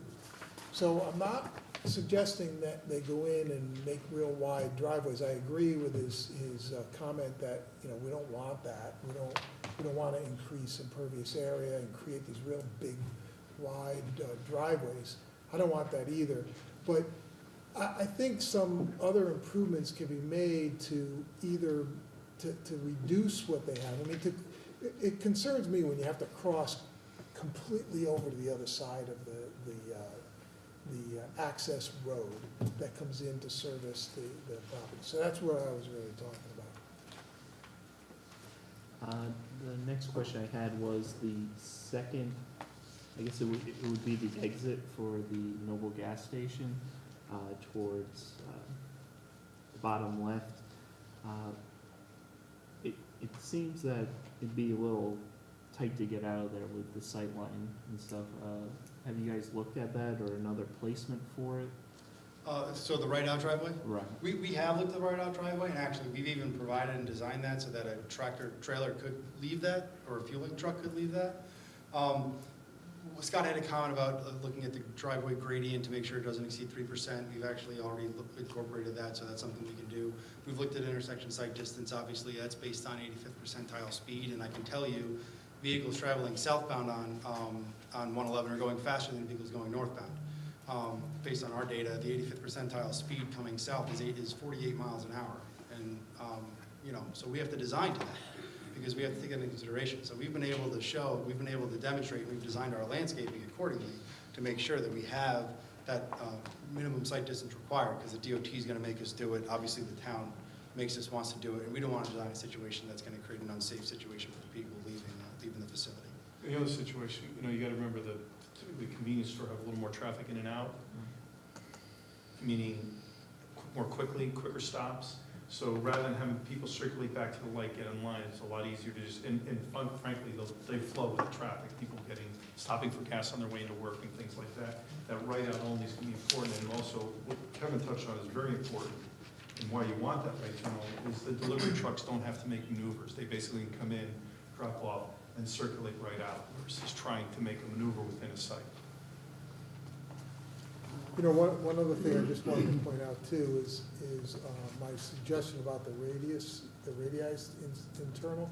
Some creative things can be done with stamped pavement or pavers, where you can show a regular, you know, you can form a regular island, but have, I mean, if you look at the roundabout out here that they're building, that has a similar concept where they have an apron area around the roundabout that has, it's a mountable area, but it gives the impression spatially, it gives the impression that, hey, you should stay in the lanes, and it's not an open area. So, you know, we can talk about that kind of stuff too. I think we can certainly meet and look at that and see if there's specific areas we can focus on. Okay. I think that's all I had for now. This looks awesome, even though I'm gonna miss the panda. I think this will be a little bit better for the town. I'm not really concerned about the radius of the restaurant, thinking that most of those deliveries will probably come in when people are not at work. 100%. Would be my thought process. Both trash and deliveries. Trash is also, as you know, and that's never during hours. At least you hope not. And then mine is more with the gas station. Now, the gas station is 24 hours, I'm gonna guess? Yes. Yes? Well, it'll want the ability to be 24 hours. Okay. And those deliveries generally come? Typically off hours, usually either super early in the morning or later at night. Okay.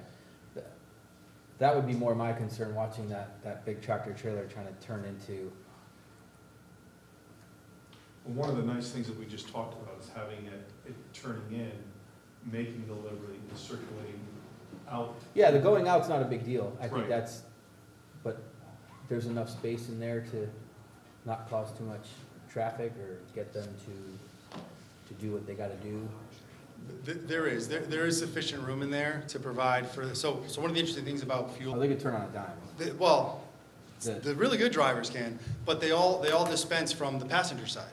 So we have to design and locate our underground fuel tanks based on those operational requirements. So we kind of went, I can tell you from a design standpoint, we had a number of iterations, and we worked closely with Mark Smith, who's here, who's done countless of these for Noble Gas.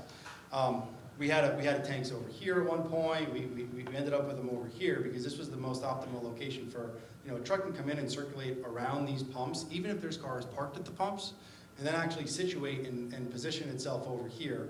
Now, it may potentially impact some of these parking spaces, but from a parking requirement standpoint, you know, the actual parking demand that's anticipated at a facility like this is far less than what the zoning requires from a parking standpoint. So the likelihood that there's going to be anybody parked over here that isn't an employee that could possibly be inconvenienced or blocked from an offloading truck. There's few and far between, right? Right. So we have designed that and we have positioned that, you know, and that's part of it's something that we incorporate into our design. And I noticed some 90% of the use is gonna be, if you're not getting gas and you're just running in to get a soda or something, you're gonna be in that top lot as quickly as you can in the store. And then everybody else who's using the convenience store is gonna get their gas, run in, run out, and go. You provide the parking, like we say, on lot, let's call lot one up on that upper right-hand corner near the drive. But, you know, those are going to be the last parking spaces or the employee parking spaces as far as. Sure, but just my concern is that tractor trailer getting into that space and being able to drive around and do all that kind of stuff. I mean, I'm assuming working with Scott, you guys have figured all that out, but that would be my big concern with that one. By the way, the green poles, I like them.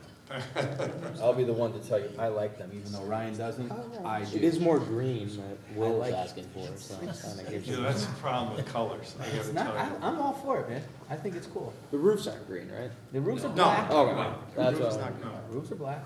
Pay attention, nice lady with. Trees will be Anything green. else? For now, I'm good. Thank you. Can I Yeah. clarify something? So you, Ken, what you said is the design is to have the fueling tank truck to circle the Yes. canopy? As opposed to what you said one option that you looked at earlier was over to the far side where you could come in and be on the passenger side and not have to circle around the canopy? Right.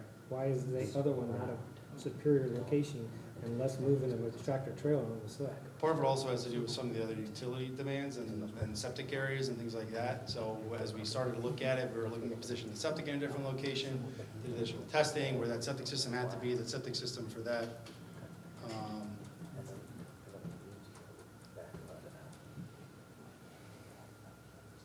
We got a lot of slides in this presentation, more than normal. So our septic system is actually here with a reserve area here, so trying to position that over on this side too. And we also didn't want to ever have a situation where a tractor trailer was parked and blocking that egress either. Well, the septic is kind of pushing you towards it, but if it wasn't the septic, you probably would have plenty of room to get around that. But I just see the tractor trailer circling around the canopy is. You know what was amazing? The first time that I saw a tractor trailer pull into Cumberland Farms, because I hadn't seen it, and then I was behind one, and I actually slowed down because I actually wanted to watch it. It was incredible to see it actually navigate through that site. I'm not really worried so much about the tractor trailer, it's the cars that relate to the tractor trailer. Leon, anything? Yeah. On the, when you did your traffic study, Yes. did you take into consideration that those buildings change into something else? We did Across not. the street? We did not, nor are we obligated to. We have to, for a traffic impact study, we want to look at, you know, what's out there now, and then anything that's been submitted or approved, which hasn't yet been built. Those are our background generators. We can't possibly do an analysis that theorizes what may or may not happen on any properties across the street or up and down the street, because it would be an endless, infinite cycle that we could never get to an end. So we didn't look at what could happen across the street. We looked at where the existing driveways were. We looked at the existing uses. We looked at the existing trips coming in and out of that facility. Actually, that was it. One of Scott's comments was to possibly consider providing dedicated left turn lanes into both of those minor driveways. The standard rule of thumb from a traffic engineering DOT standpoint is if you have more than 100 vehicles turning left into a site, it warrants its own dedicated turn lane. And if you have over 400 vehicles turning left, it warrants 2 turn lanes. So for the movements turning into that facility, as I stated before, there's 3 vehicles turning left into the Pella driveway, and there's 11 vehicles turning left into the Aquarian driveway. And those are, so it's 11 peak in the morning, there's 0 in the afternoon. And for Pella, there's 0 trips turning left in the morning and 3 in the afternoon. So based on those volumes, we couldn't get to a place where we want to propose dedicated left turn lanes. Even if we did, the DOT would say, nah. Commissioner, one thing I'll tell you, which I think is important, and we had the luxury of, which I understand your concern about alternate uses with the, in this area, is that these are fully developed sites. And to redevelop these sites, the onus would be, I mean, first of all, if they were to have a more intense use, they'd have to basically almost tear down the building because they would have the parking to support a more intense use. They're basically quasi-industrial uses, non-retail uses, so the type of generators. That's not quite right, because I mean, the Aquarian building may be underutilized. Right. And so I'm wondering if you really compared, you got the traffic volumes, which are very low, but it's probably because of the state of Aquarian, but that's an office building, which has a very large parking lot. So to have, what'd you say, 11 or 3? Yeah. 11. 11 in the morning. I mean, that is not representative of what that building is capable without doing anything other than changing the tendency. But the other thing is, by being an office building, its peak hours of travel in and out will be a lot different than the peak hours of the center across the I way. understand the peak hours would be So if they different, but the warranting of a traffic signal and the placement of a traffic signal, if the traffic of the office building becomes what it really can support, if a new tenant goes in there instead of Aquarian and they have the real usage of that building with the parking lot that it's built for, once that signal is where it is, you can't move the signal. No, but I will tell you that there may be, down the road, there may be a requirement for them, for the people to work out a way to, either to get to that There signal, wouldn't be any across change, easements. because it's already approved for an office building. But, Right, but correct. we can't We can't, I think you should theorize plan what for the could- future, you should plan for what the building is used, what its use is for. But again, it's very underutilized as far as what it's approved for. And the other thing that you should also look at, quite frankly, is the traffic analysis that's in that Route 25-111 study. The future growth, traffic over the long term, is suggesting a lot of downswings on the intersections and whatnot. So again, looking at where is this placement of a light, light is a very different thing than just a driveway. And we want to get it right, and we don't want to have it not work for everything in the area, because what's the point of having good traffic in at you, but then it gets stymied by the traffic around it? Because it would impact you as well. That's what I'm worried about too, that if that is utilized as an office building, which is what it is, and, okay, you got a couple of cars coming out there now, well, you're saying there's a break in traffic. If the light is red, that's a break, right? right. But you can't get out, because if the car's But going. here's the issue, So right Diane, now. I If can- the car's going southbound, there's a queue. Can't get in the queue. So it's gonna sit in the middle of, they're either gonna go for it and sit in the middle of the northbound lane, or they're gonna lose the gap because there's a queue across the And even street. if there's a gap today, again, the projection on the study that's been done is that gap's gonna go away. So, and We my, can't- Well, and why my, else do those studies? Why do the analysis of what the impact on the overall growth for the next, was it 40 years, 20 years, whatever it was? That's the whole point of doing that study, is to identify how the traffic, if we do nothing, and for the foreseeable future, that's probably what's gonna happen, because there's no money.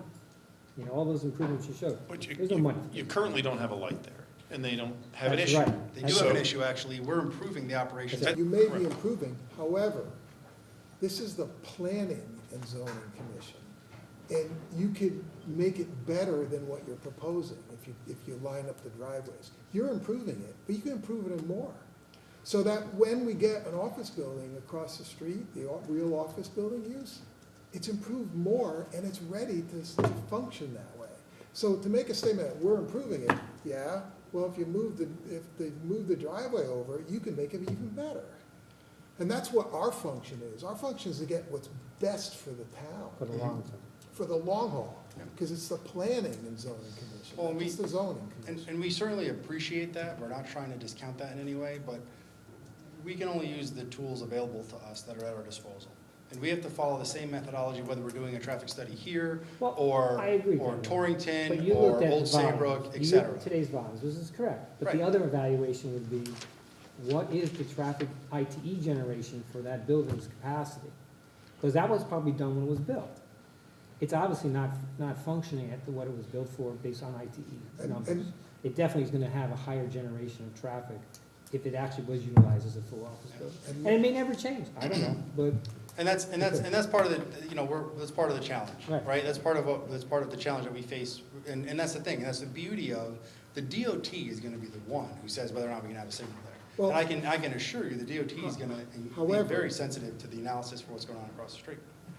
True, however, that's why DOT won't even look at it until these guys approve it, because on a local level, it isn't, this commission is not superseded by DOT. This commission has a lot of authority on where signal goes and how the traffic works along. But if this commission grants us our approval with our traffic light in place, and the DOT, right, Austin, let's go, says, no, that's not where we goes, Then they do. they They can have do the that. no, authority. it doesn't trump it. You're They required. have- you're they required to always two- trump- you're- have the ability- You're send it required to back. two approval. You're required to two approval. No, no. We can't proceed without both. We can't Yeah, get a building, yeah. Right? That was We- my- They govern. So even if this commission They approves it, don't govern, well, from a traffic standpoint, Yes, and they access do. to state they highways, they only do. govern after this commission rules. correct. So this commission has much more authority than you. We're not saying it doesn't have authority, what we're saying is, if this commission accepts our plan, and there's an issue with regard to how that traffic is handled at that intersection, the DOT, or the OSTA let's call it, does not have they're not bound by anything this commission does. There's no, so if there's any kind of issue and they have No, a you problem. are. Huh? You are. So if the commission, if DOT doesn't like what this commission does. We don't get a permit. We have to come, Right. then we have to And come Right, back. Now we're before then we the have to back come here. back to you with a We're back redesign, here. and we're willing to live with that risk because we're But, comfortable with our and plan. usually, it's just tweaking, so usually we can work that out. You know, Right. It comes back, and then this commission will. But I have to remind the commission that part of the special exception permit application is to evaluate the aspects of the project. Of course. Traffic is a component of that Correct. project under Absolutely. zoning. It is not left to DOT. It's a shame that DOT isn't participating in this review at the same time. I mean, Yeah. it just- that's really the way it should happen, because waiting for them, we've seen this on so many projects, how it messes things up, because they change things, and then you gotta come back, and sometimes it doesn't work. So, but they do have to make a determination to approve you, Correct. Of course. that there aren't, Of course. impacts to the, Correct. relative to the traffic. And they have Correct. to understand the improvements that But if come with that. if our plan is flawed, we're not allowed to move forward. And then we do have to come back with a redesign. We don't believe our plan is flawed. We believe that really it addresses, it improves upon what is there now, and certainly, and we believe we'll get. I don't view it as flaws, I view it as what is the best overall plan for the community. And we're not even saying that, we're just saying that it should be. It's something they looked at. should look at, something they should understand. That's an interesting statement, because it's the best overall plan for the community, but how do you determine that? You know? Well, you know what? We're trying to make our way through that. No, so. yeah. Yeah, Commissioner, you're right. I mean, we in will one respect, it examine could be traffic, the and in another ability of respect, it of could what we be. can do with the Tax driveway. base and shopping Right, area, I and mean, these guys have to weigh that. And the other part is how do you pick which one? right. And which one's gonna get redeveloped? We don't know. Is that, when you put a traffic light there, and with the queuing you're gonna have there, you're gonna affect both those driveways. So we get Without a this, doubt. There's no doubt in my mind that you're not gonna do that, no matter how many people come in and out of it. But if you get a higher volume of traffic, it's gonna create more of a problem. Because you're not gonna have, those people aren't gonna say, well, I'm only gonna go right, and this one's only gonna go left, or we're all gonna make all right turns out of those driveways. That's never gonna happen. And so as they stack up for the light, anybody that's coming out of there, tries to go across, they're not gonna get across because you have all that queuing all the way down in front of the gas station. Yeah, but they'll finally have a gap established and a break with which they can make a left-hand turn. And if there's no break there now. I can also offer a little bit more. Included in our analysis, and one of the requests from Scott, and something we're going to do as part of the DOT, is include an overall queue length analysis table, right? So that's something it's in the data. We look at it as part of our analysis, and we look at what are the queues expected for those through lanes, for the northbound through, and where's the Aquarian driveway in relation to that, and are we going to have an issue where we're going to have cars stacked up past that driveway? Yeah, that'll help a lot. Right, so I can discuss that. So the Aquarian driveway is 85 feet south of the stop bar for the intersection. So there's room for about 4 cars to be queued up there. During the AM peak period, there's an anticipated queue length northbound of only 7, so 1 car, because when you think about this, you have 2 through lanes northbound, the light's gonna turn red, and then there's gonna let all the cars out of the minor approach. The timing of such and the operation of such is that there really isn't that much queue established going northbound. So for the through movement, there's an anticipated queue length of 7 feet in the morning, 31 feet for the afternoon, and 28 feet for Saturday. So essentially, you're gonna have 2 cars stacked up, which won't even extend past the driveway for Aquarium. So we actually don't have a queue issue. For the left turn movement, we are expecting a little bit longer of a left turn queue during the morning peak hour, so there may potentially be a conflict there. But during the afternoon, it's 12 and 27 on Saturday. So the only potential for potential queue issue would be possibly during that AM peak hour. And you know, from an operations standpoint, the likelihood of that actually creating a major issue that's going to prevent the degradation of that network is very slim. And I'll offer, let me just talk specifics about how those drivers are going to operate. Under existing conditions, coming out of the Aquarian driveway in the morning and the afternoon, it operates at a level of service D. So there's a good amount of delay when you're trying to turn left out of there. With the installation of our signal, the movement out of that driveway goes to a B in the morning and a C during the Saturday. So it goes from a D to a B in the morning and a D to a C in the afternoon peak periods for vehicles coming out of that driveway. So as I said, it is an improvement. And when you think about it and you theorize and you imagine how that's going to operate, it is beneficial. And I completely understand the planning aspect of it. And as I said at the beginning of my presentation, we always try to line up driveways opposite other driveways. That's standard good methodologies. But when we start to look at what the driveways consist of, how they operate, the vehicles coming out of it, and then we look at our own site, you know, we're also charged, we have a property owner who wants to develop his property. He wants to do it the best way that he can.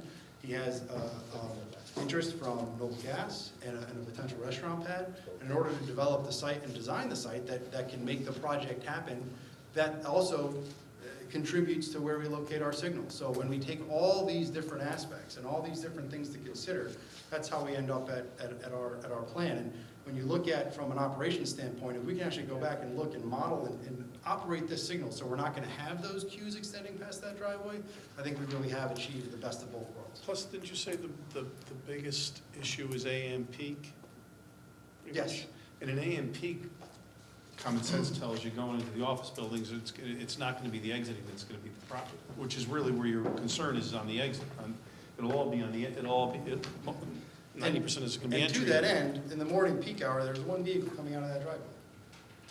All the exiting volumes happen in the afternoon. Right, but that's. But the good news is. I understand, but that's what they're talking about is. Yeah, but if we're talking about an office building, so if you're not talking about either a tear down or a completely reuse, which ends up back in front of you anyway, morning peak is going to be, in any office building, is the balance or the bulk of all entrances and exits are on the entrance. People are going into the office building. In the afternoon, they're all leaving. My further analysis of this whole thing about the current traffic is, if that building was empty, you'd have no traffic on your traffic counts. You certainly are not gonna do analysis on the fact that the building's vacant and has no traffic. The real problem becomes when you start hypothesizing either future No, uses this and not isn't actually. hypothetical. The building is there. It's not like. I understand it might that, but it is there. if you don't know what it's being used for in an office, as far as when its peak uses are. I mean, if you have, for example, in our office building, we have a data center, and you don't have a lot of traffic, or we have a lot of people are working data and their hours are 6 in the morning and they don't leave till 9 o'clock at night. You can't, it's very hard to hypothesize something that doesn't exist and even analyze it. Well, again, the building was built as an office building. The facility supports an office building. It just happens to have a tenant who doesn't have a lot of traffic. And my analogy, again, to a vacant building would be no different. Your traffic counts would not show any traffic for that building. It certainly would be not a very prudent analysis to assume that it's going to continue to be vacant forever. Yeah. But with that, but to that end, that's like assuming that we have to then look at every building or driveway along our corridor and theorize that, okay, if this is underutilized, we have to do trip gen for that. When you have the anomaly that you do of such a divergence from the level of traffic, I mean, 11 trips for that office building is extremely low. Chairman, one thing I'll tell you, because I don't think we're going to resolve this in the next few minutes, but I can tell you it's something we'll analyze and come back to you with concrete answers. Is that, Okay. I mean. It's not just 11. I mean, as I stated before, there's vehicles coming in. There's 31 vehicles coming into that driveway, 11 from the north and 20 from the south. We understand. But just because of the operation and the use of that driveway, like any office building, the entering distribution is high in the morning. The exiting distribution is. Kevin, We you're gonna- understand You're your gonna provide some concern. additional information. Let's cut this off for now. Well, I just want to make sure it's clear what the commission is expecting in terms of additional information. That's the one thing I want to make sure we focus on in this hearing, is that we know exactly what our marching orders are from the commission, and if this is one of them, we can certainly talk. I think Commissioner Ambrosi wants us to take a look at. No, like I said, I only have concerns about the way the two driveways are across the street. And I asked you a simple question: did you take into consideration that those buildings changed hands? And you said no, you didn't when you did your traffic study. So We didn't take into consideration how those possibly buildings could either be You re-tenanted didn't go or with worst case redeveloped. scenario with, you didn't do any of We that. followed standard traffic engineering. No, I understand, and I have that, and I'm saying because you have two driveways, you just don't have one, you have two that you have to worry about. And they both end up within the queuing area. Commissioner, if you'd like, we'll take a look at that. We'll take a look at increased use of the properties across the street and how that would impact our project, or impact the placement of the light. Okay. That's really what you're looking for, right? Yeah. Give you more than we have, Right. and we'll do that. Anything else? Next, yeah, the medical building, you have sidewalks coming to the medical building or no? We don't have the sidewalk obviously through the parking areas, no. But there are some areas, we have like a crosswalk coming through here, and we have a gap in this island here to allow for a pedestrian to come across, and then they can walk through the parking lot. But we didn't don't have provide. any crosswalks through there at all. No, I don't believe so. Not between the two lots, no. Okay. Do you have any stop signs in here? We do. Yeah, we have extensive stop signs throughout. We actually, that was one of Scott's comments. We added a number of stop bars, stop signs, additional circulation signage. We added a stop bar here, stop bars here. You can actually see the additional crosswalks, which weren't previously shown on some of our plans. We added a lot of that striping to this. So you don't think there's any need for, because you're gonna have a restaurant down there, you don't think there's any need to have a sidewalks or some kind of crosswalk from the medical building? It's a long way. I mean, No, I know. it's a long way from that. I gotta tell you, I know I've done a couple applications for gyms, and people don't like to walk more than 2 rows to a gym, so I know. It's amazing. Better off, you wouldn't have to go. You got, these people will drive, I mean, like, it's amazing, you're gonna go on the treadmill, why don't you spend a few steps outside? It doesn't happen. Okay, that's all I have. Doesn't the gym down at, Oh, doesn't it have please. valet parking? Oh, That please. blows my mind. I have a number of questions. Not to beat a dead horse here with the traffic, but with the office building, doesn't it make sense if you did, there must be some sort of standard for analyzing, Trip generation for office buildings. for office buildings with X number of parking spaces, right? We're gonna It's analyze based that. on square footage, but Yeah. yes. Okay. We'll analyze All right, that. so that's that. The traffic light, you mentioned that it appears that that this project warrants a traffic light. Yes, As far as the state is concerned. absolutely. Is that guaranteed that the state is gonna say, Yes? You- I've 100%? done, I've maybe established 4 or 5 traffic signals in my time. I've tried to do it just based on peak hour or 4 hour. They say absolutely not, you gotta meet the 8 hour. This meets the 8 hour. I What can't see. what happened with the Trumbull project? I wasn't involved in that, so I don't know the specifics. But what I know what happened with that, just so you know. They had, because of the residential component in the rear, the state did not, and believe me, the politicians all got involved, and then the question became, where would it go? Then it became, they let it through without, what happened was, Well, that's what I'm concerned about. I'll tell you exactly what happened. You know, What it's not happened was, guaranteed. they now, in most towns, you were not supposed to get building permits prior to getting traffic approval. In the town of Trumbull, they gave the building permit, and the guys started all of the condos, and they were all built prior to getting through the traffic issues. So then they had an issue of where, they couldn't figure out the right place to align the light, and they ended up with no light. And it was a mistake down below us that basically they shouldn't have given the building permit for the guy to start building the residential until the state signed off. So my question is, if it doesn't get approved by the state, is there a different? We'll agree to plan? accept that as a condition of approval, so. But that changes your design. I If assume, the, Correct. maybe I not. can't imagine a scenario where the state wouldn't allow a traffic signal there because we can't get, or other than them saying, we can't develop the site the way we want to. We're comfortable, like, in other words, with this plan, if this commission made it a condition of approval, that you had to have the light approved, otherwise we gotta come back to you with some sort of alternate plan. So Well, we're, that's a condition anyway. Yes. but I just want them comfortable to know that we're not looking to, we're looking to get through the plan that we've got in front of you tonight. My other question is regarding the drive-up at the gas station, convenience store. I'm concerned about all the different traffic patterns going on. I can't think of a gas station that has a drive-up window. So you're gonna have, Penny Penny, I'm sorry? Penny Penny on 111. It has a drive-through. Okay. Or 34.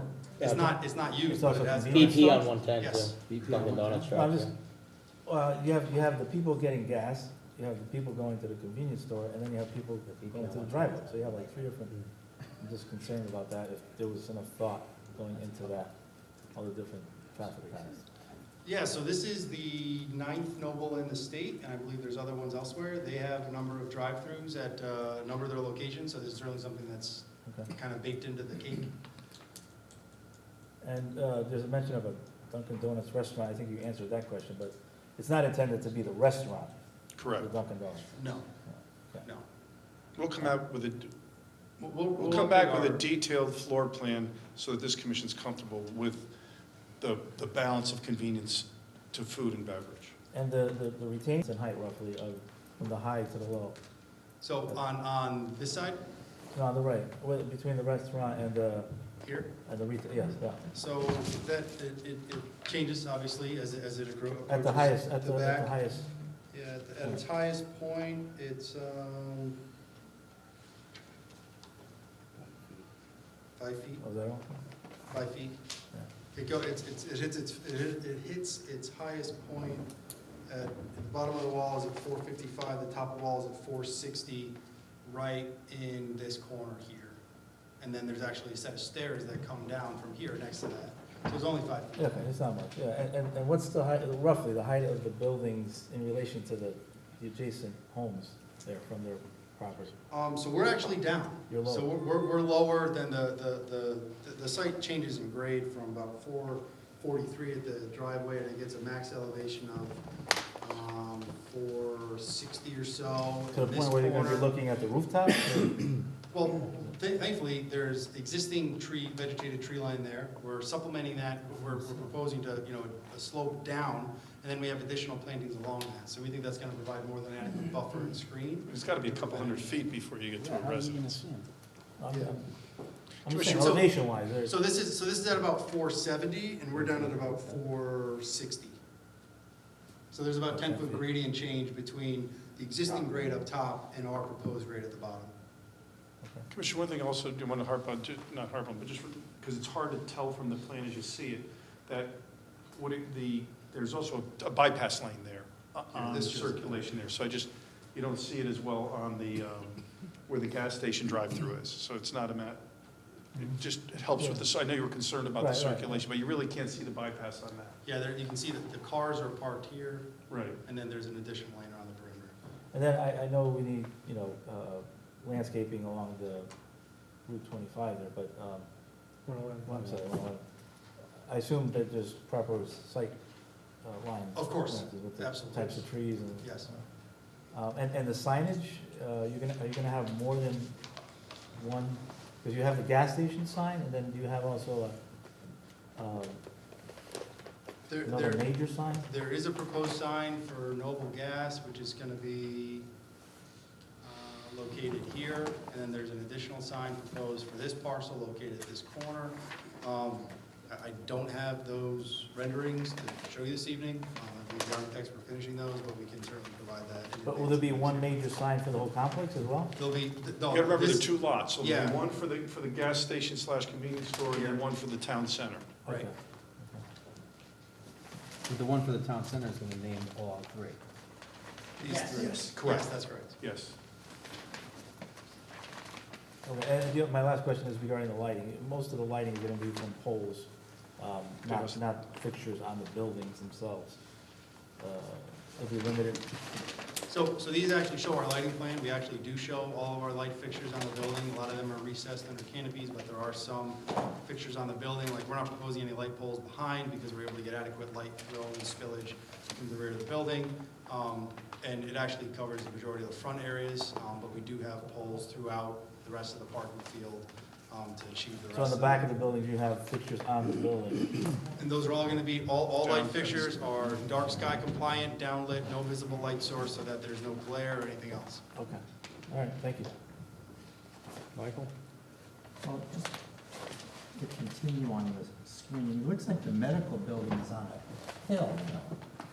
It's not set down like that. The medical building is the highest up in elevation, just because we're trying to, again, work within the kind of constraints of the site topography. And actually, this is a slope down, so this actually is up a little bit, but from an overall cut standpoint, it is a little bit lower than existing grade through here. So it is gonna be higher than yours. The elevation is 440 at the butters, and then it goes up to 460 at the floor, and then you've got 20. So that is a little bit higher, yeah, that's about elevation 460. The existing topography up there, again, is probably about 465, 66, so it's still up in this corner versus the finished floor elevation. So it's up about 15 feet, and then you've got 25 feet of building. It's 35 feet. Will that be adequately screened from the abutters in the back? Yes, absolutely. There again, you can probably see it best from this. So the house is way back here. There's all this extensive wooded buffer that exists and is going to be maintained. It's off the property. And then we're establishing an extensive additional planted buffer between our edge of parking and the property line.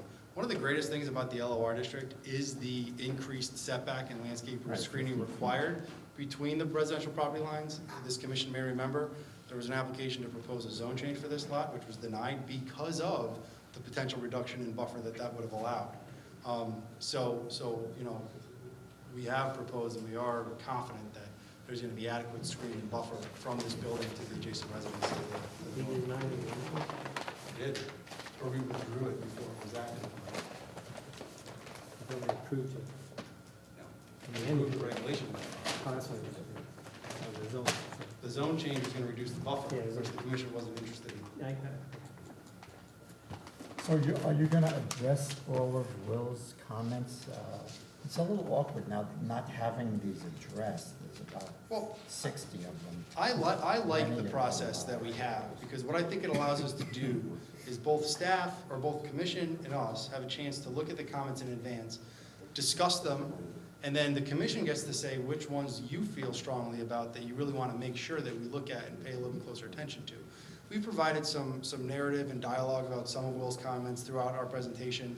We addressed the layout of the buildings a little bit, but if there are certainly other comments that we want to address, we want to take that opportunity now. So like we said before, we have clear marching orders on what we have to do in terms of providing revised information. Well, as far as the internal landscaping, it looks like you have so many little islands there that you really hardly have any room for planting, especially that long one between the restaurant and the long and narrow one. It doesn't look like there's, well, you don't have any plants in there at all. Right, you just have grass in there. Is there any way you could cut down on the parking? I mean, a little bit over park, not much. We actually have a good amount of shrubs, they're just low, we're just not proposing tall trees there, but we do have quite a few plants along both sides of that drive, and again, we're proposing a sidewalk, so that's part of our, you know, in an effort to create that pedestrian connectivity, the sidewalk takes up space. Yeah, but that's a major feature of the center of the driveway. You would want to kind of trees, you would think, at least. There's also a retaining wall there because we have a change in grade. Right, I get it, but it's also because everything's getting, I can't say that. Actually, I don't see any landscaping on that. Oh, you know, I'm sorry, you're right, there's actually a stone wall. I take that back, I thought all these dots were plants, but it's actually a relocated stone wall to create that atmosphere. So if we wanted to eliminate the stone wall, maybe throw some shrubs in there. My gut feeling is that isn't the right way to go. No. So again, maybe looking at the design is the way to go. And try to thicken up that island so you can get appropriate landscaping. Michael, do you have anything else? No, that's it.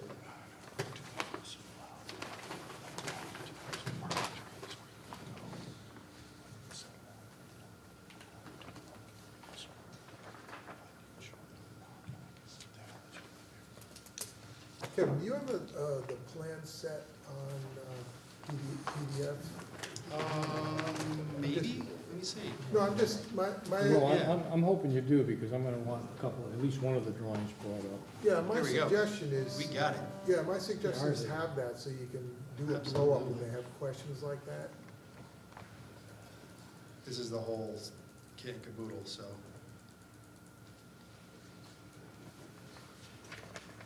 Write down which page, you know, which. Probably a separate file. That's the traffic report. No, it's all, we compile it, so it's all in one. It's just a question of the format, because we got our traffic report, we got our engineer, 194 pages of bliss. Here we go. In the future, do separate PDF, please. We do, we just compile them. No, I meant on the demo.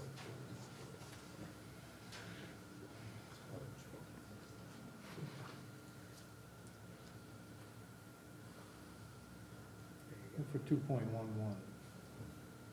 Still. Get one of those and scroll through. Right there.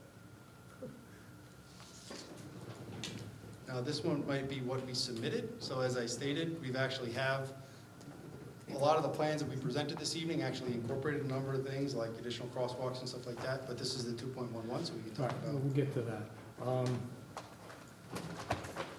Your existing condition survey Yes, shows roughly 1,800 feet of wall, stone wall coming out.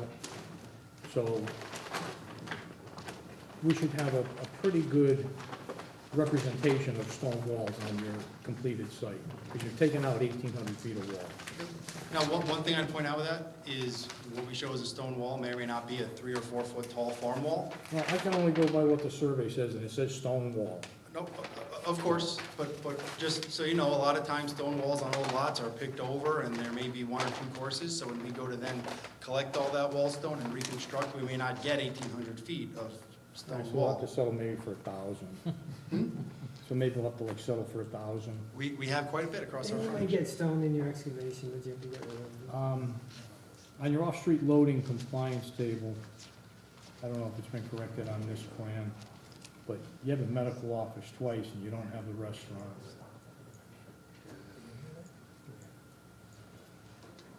I'm sure we The bottom adjusted one. that. Yeah, no, That's there's, supposed to be the restaurant. yep.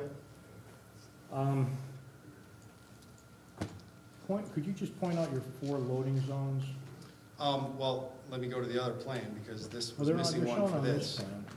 No, this was, so there's a loading zone here, we got a loading zone down here. We had a loading zone up here, and then this didn't have a loading zone, but we've actually provided a loading zone in this location on the revised plans. Well, I guess I misinterpreted that, because my interpretation was that the loading zone was across the whole back of the building. Yeah. That's what I thought was, that's not what's So going on? we provide, so typically, for any of these centers, right? So any of these smaller stores, they're loaded through a box truck and a hand cart. So we want to make sure that we provide a minimum of 6 feet. In this case, we have 6 feet strip behind that entire building that can accommodate, you know, door entrance and egress and bring hand trucks in and out and stuff like that. All right, so that's, it's behind the building? Yes. All right. The one at the gas station, though, that's kind of, I mean, could you get it further away from the building? So we, well, and part of it is, it's ease for the person doing the loading, or ease for the person doing the, you know, the patrons visiting the center. So we looked at possibly putting it back here. I think in our first initial meeting, we actually had it in front of the dumpster behind the building, but there was some concern about, you know, potential conflict. Again, from an operations standpoint, these things happen at odd hours, so we can look at Something to look at and consider. Also, please take a look at your transformer locations. Some of them are like right on the curb, with no landscaping. Let's do something about them. You have one in that small island to the north side of the proposed restaurant. I can see that getting hit by car doors every time somebody parks there. That's a terrible location. Okay.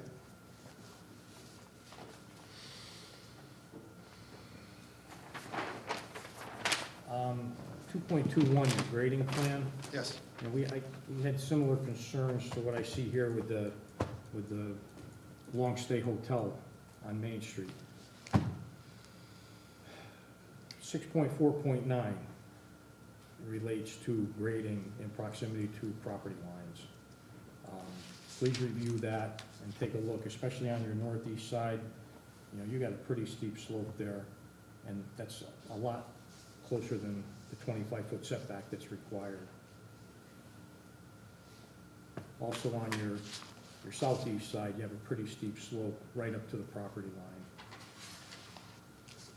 I don't know if you can pull them back, but please take a look at that.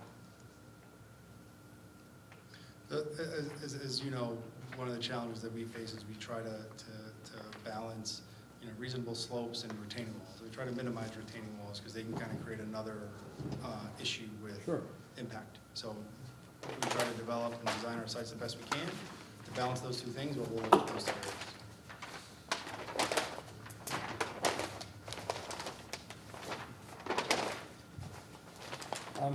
We've already talked about the landscaping on that Long Island between the restaurant and the retail store. Anything there could be an improvement over the nothing that's there.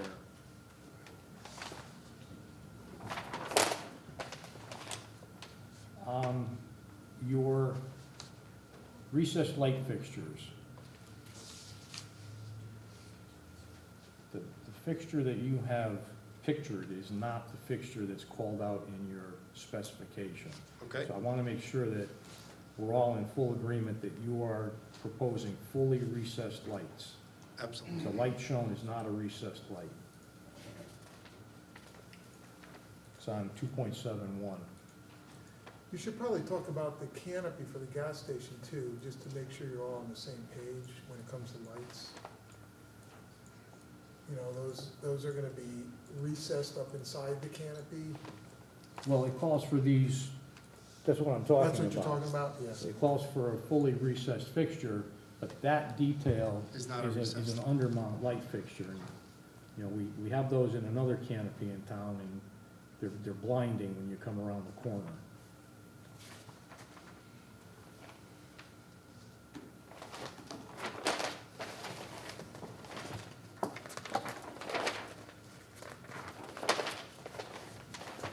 I think that pretty much wraps up the comments that I have for today. I have not, you know, we have not really addressed all of Scott's or Will's comments, but, you know, you'll have an opportunity to do that. There's something I just wanted to put in the record too, that I just wanted to say that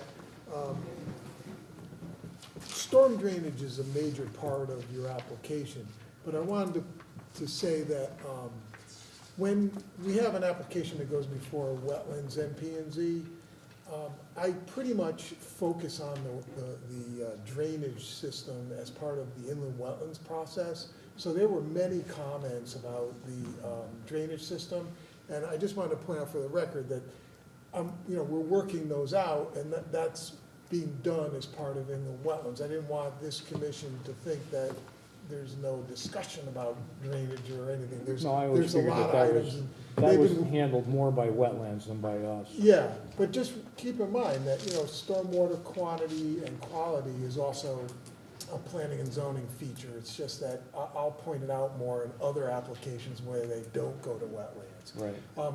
You're also, I don't know if you're providing those comments to this commission, but, that's where they are. They're in my wetlands comments. And I can attest for the record, Scott is very diligent and thorough and provides comprehensive reviews of his stormwater management systems, and he does a great job with that.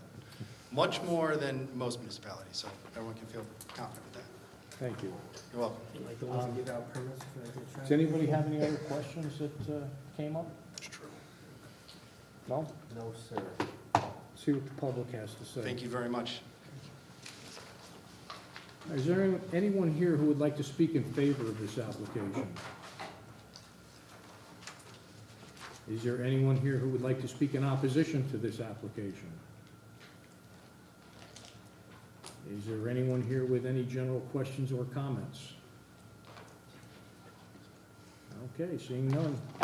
Back to you. Folks, thank you. This was really productive, and we'll see you next month. All right, so we'll continue this to our next meeting. Yes. Is that really a doable schedule? Well, so, It's 2 weeks, or... well, we have to get stuff in next Yeah, week. you'd have to get stuff Yeah. in next Well, week. you're not even into wetlands again. I'm on vacation next week, so I'd maybe request that we And, go, huh? I think we better look at August 16th, I think. Yeah, you're not going before wetlands anyway till the 25th. Till next Friday. We're going wetlands next Wednesday, so maybe, maybe we'll look at the And then the 16th. following wetlands is. That gives us a little bit more time to work through. 22nd. Can I tell you that? Yes. Yeah, our next meeting's the 2nd. No, the 16th, I think, sounds to be more reasonable for us to get the interaction we need, the analysis Okay. we need, and not come back. And for the record, I'll state that in the event, we certainly would lead away any extensions that are needed to open forward statutory requirements. And bear in mind that if you come in the 16th of August, they're going to be holding it open again, because in the wetlands doesn't meet till the 22nd of August. So if they close the hearing and deliberate, they're not going to be voting until the. You can't close if we don't have the recommendation of the wetlands, and we'd have another 35 days. That's what I'm saying. I'm just pointing out that in the wetlands, the earliest that would be done would be the 22nd. So because of their schedule, we can theoretically close next Wednesday, but they won't actually render a decision until their next You meeting. can't, I don't believe you can close until you have their decision. No, I'm talking about wetlands. Oh, So yeah. we could theoretically close wetlands on Wednesday, but we True. won't get their approval until August, which would come after the Correct. 16th. Yeah, that's what I'm pointing out. I mean, you could have it, you just have to keep it open. So then that would put us at a potential closing on September 6th? Because then we would receive the wetlands? Well, you're gonna come to the 16th, Yeah. so why don't we What? worry about all that on the 16th? Yeah, Chairman, you know what, if we can schedule for the 16th, and we will certainly note if there's issues that come up at wetlands that will, If you have we'll to notify put it off, everybody you and put push it it off. back. But at Great. least, we would appreciate staying on to the 16th if everything goes as we see it, that it's going to be planned. If we run into anything unanticipated, we will give the staff notice so we don't waste time in coming here and continue. Okay, So I thank you very much. continue to the 16th.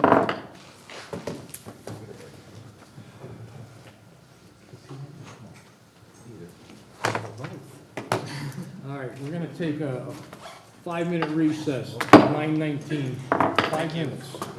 Rebecca, you good?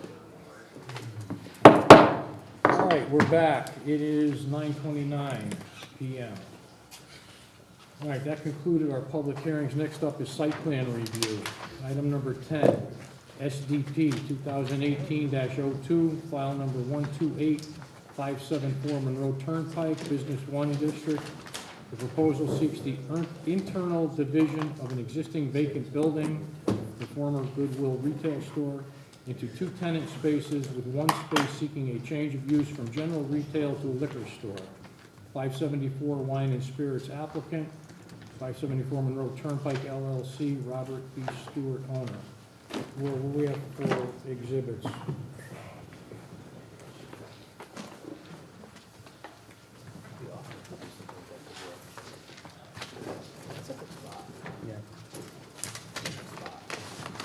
Exhibit 1, site development plan with attachments. Application, Exhibit 2, notifications under the watershed. Exhibit 3, site plan. Exhibit 4, AOT comments by the fire marshal. Exhibit 5, AOT comments by the building official. Exhibit 6, AOT comments by the town engineer. And Exhibit 7, AOT comments by planner. That's it. Okay, for the applicant? Good evening. I'm Robert Stewart. I'm the owner of 574 Monroe Turnpike. I live at 141 East Avenue, New Canaan, Connecticut. I'm the president of a 4th-generation, 111-year-old grocery store called Walter Stewart's in New Canaan, and also a 44-year-old wine shop, Stewart Spirits, in New Canaan. I've owned this piece of property and paid taxes since I think in 1986. I took over a failing independent grocer. I named it Walter Stewart's Market. I sold beer there. I tripled the business that was there. I think Monroe was very happy to see an independent grocer. I have a philosophy of giving back in the community. I've been the chairman of the Fire Commission. I've been a justice of the peace. I've been the president of the Chamber of Commerce. I've been the president of the Historical Society, and now I'm president of the cemetery. And I think if you talk to anybody in New Canaan, you know that Walter Stewart's Market gives back to nonprofits in the town. I ran the store until the zoning commission put in the big Y, and that was the end of my grocery store. And at that time, I rented it to Goodwill. I think if I was still having Goodwill, if I brought them back, I wouldn't be before this commission, because I'm not changing anything that's already there. You know, but what I want to do, I've tried for 2 years now. I've used several different commercial brokers. There's vacant stores all over the country, as you know. Amazon's killing local guys and the whole bit. And now it appears to me that if I were to put a liquor store in, that I could then divide it and hopefully get a smaller retailer on the other side. So that's what I was thinking. We went to talk to Mr. Agresta. Right now, the state of Connecticut only allows 7 liquor licenses per town for every 2,500 people. So right now, there's 7 licenses. 1 is suspended. My brother will talk about that a little more. But anyway, there's an opportunity, we feel, for us to take over that license, and that's what we'd like to do. If any of you have ever been to New Canaan, I think you'd find that we're in the middle of a big remodel for our grocery store, and we just remodeled our wine shop, and we do things with quality. I don't like to go buy that vacant store. I know none of you do. It would be nice, I would take pride in it if we could put in some really attractive wine store that I would put in, but also to get an attractive, I'm hoping, some kind of a complimentary food store with it. I'm a veteran. I served during the 60s as an armor lieutenant. Got an MBA. I think I know how to run businesses. The business that we have now, the wine store we have now, has been closed for 6 months. I believe that will never, ever happen unless you change the zoning on me again. No, I'm only kidding, guys. So for that, I'd like to introduce my attorney, Richard Stewart. Hi, good evening. I'm Richard Stewart. I have a law office in New Canaan at 237 Elm Street. And I agree with everything my twin brother said. But really, the reason he is here today or tonight is that he needs the signature of the town zoning enforcement officer on the liquor control application he is submitting to the Liquor Control Commission in order to accomplish the first step in opening a liquor store in Monroe. To accomplish the first step, you have to have the approval for the permit from the Liquor Control Commission. To have that liquor control application approved by the Liquor Control Commission, you have to have on the Liquor Control Commission form itself the signature of the zoning enforcement officer.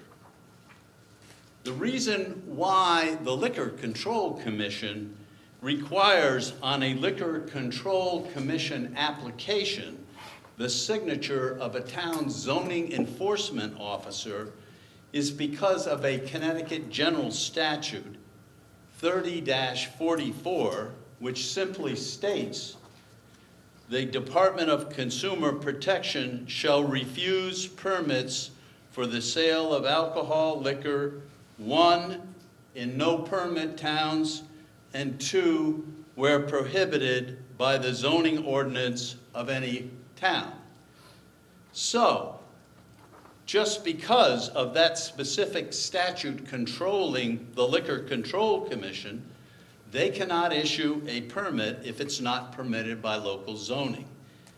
Now, the Liquor Control Commission, you think about it, so they are bound by all of the various, 300 and something communities, whether their zoning ordinances stop liquor. So what are they going to go around and try to figure it out? No. What they did is they simply put on their application form this simple section. And if I could pass this out. I don't know if I'm allowed to pass out things, can I? Sure. Yeah, it's pretty simple. I just want you to see the statute itself and then the section that we're asking the town's zoning enforcement officer to sign, because the statute and the form track each other.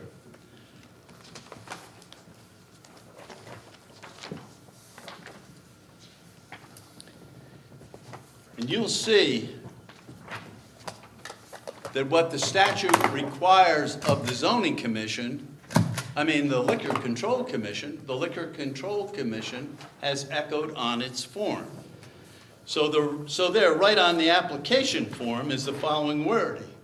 I certify that I am familiar with the zoning ordinances and bylaws of the city-town identified in number 2 of this application, and they do not prohibit the sale of alcohol beverages under the type of liquor permit establishment identified in the application or listed in number 10. Please note what the zoning enforcement officer is required to his signature on the liquor control application form so an applicant can go before the Liquor Control Commission. He is just certifying that he's familiar with the town's zoning ordinances and bylaws, 1. And 2, that the town's zoning ordinances and bylaws do not prohibit the sale of alcohol beverages here in Monroe under a package store permit. That's all. That's all he's certifying to. Well, does the town allow package store liquor stores? Well, yes. You have 6 of them opened and operating. They've been open and operating for years, and I believe that's one of the reasons why we sort of got the horse before the cart here, is you probably haven't had in front of you, because they're all established liquor stores, the issue. Or the zoning enforcement officer simply, like in other towns, just signed off on it. So, but see, that's the first step. And that's really all we need to ask of you tonight, because that's the first step.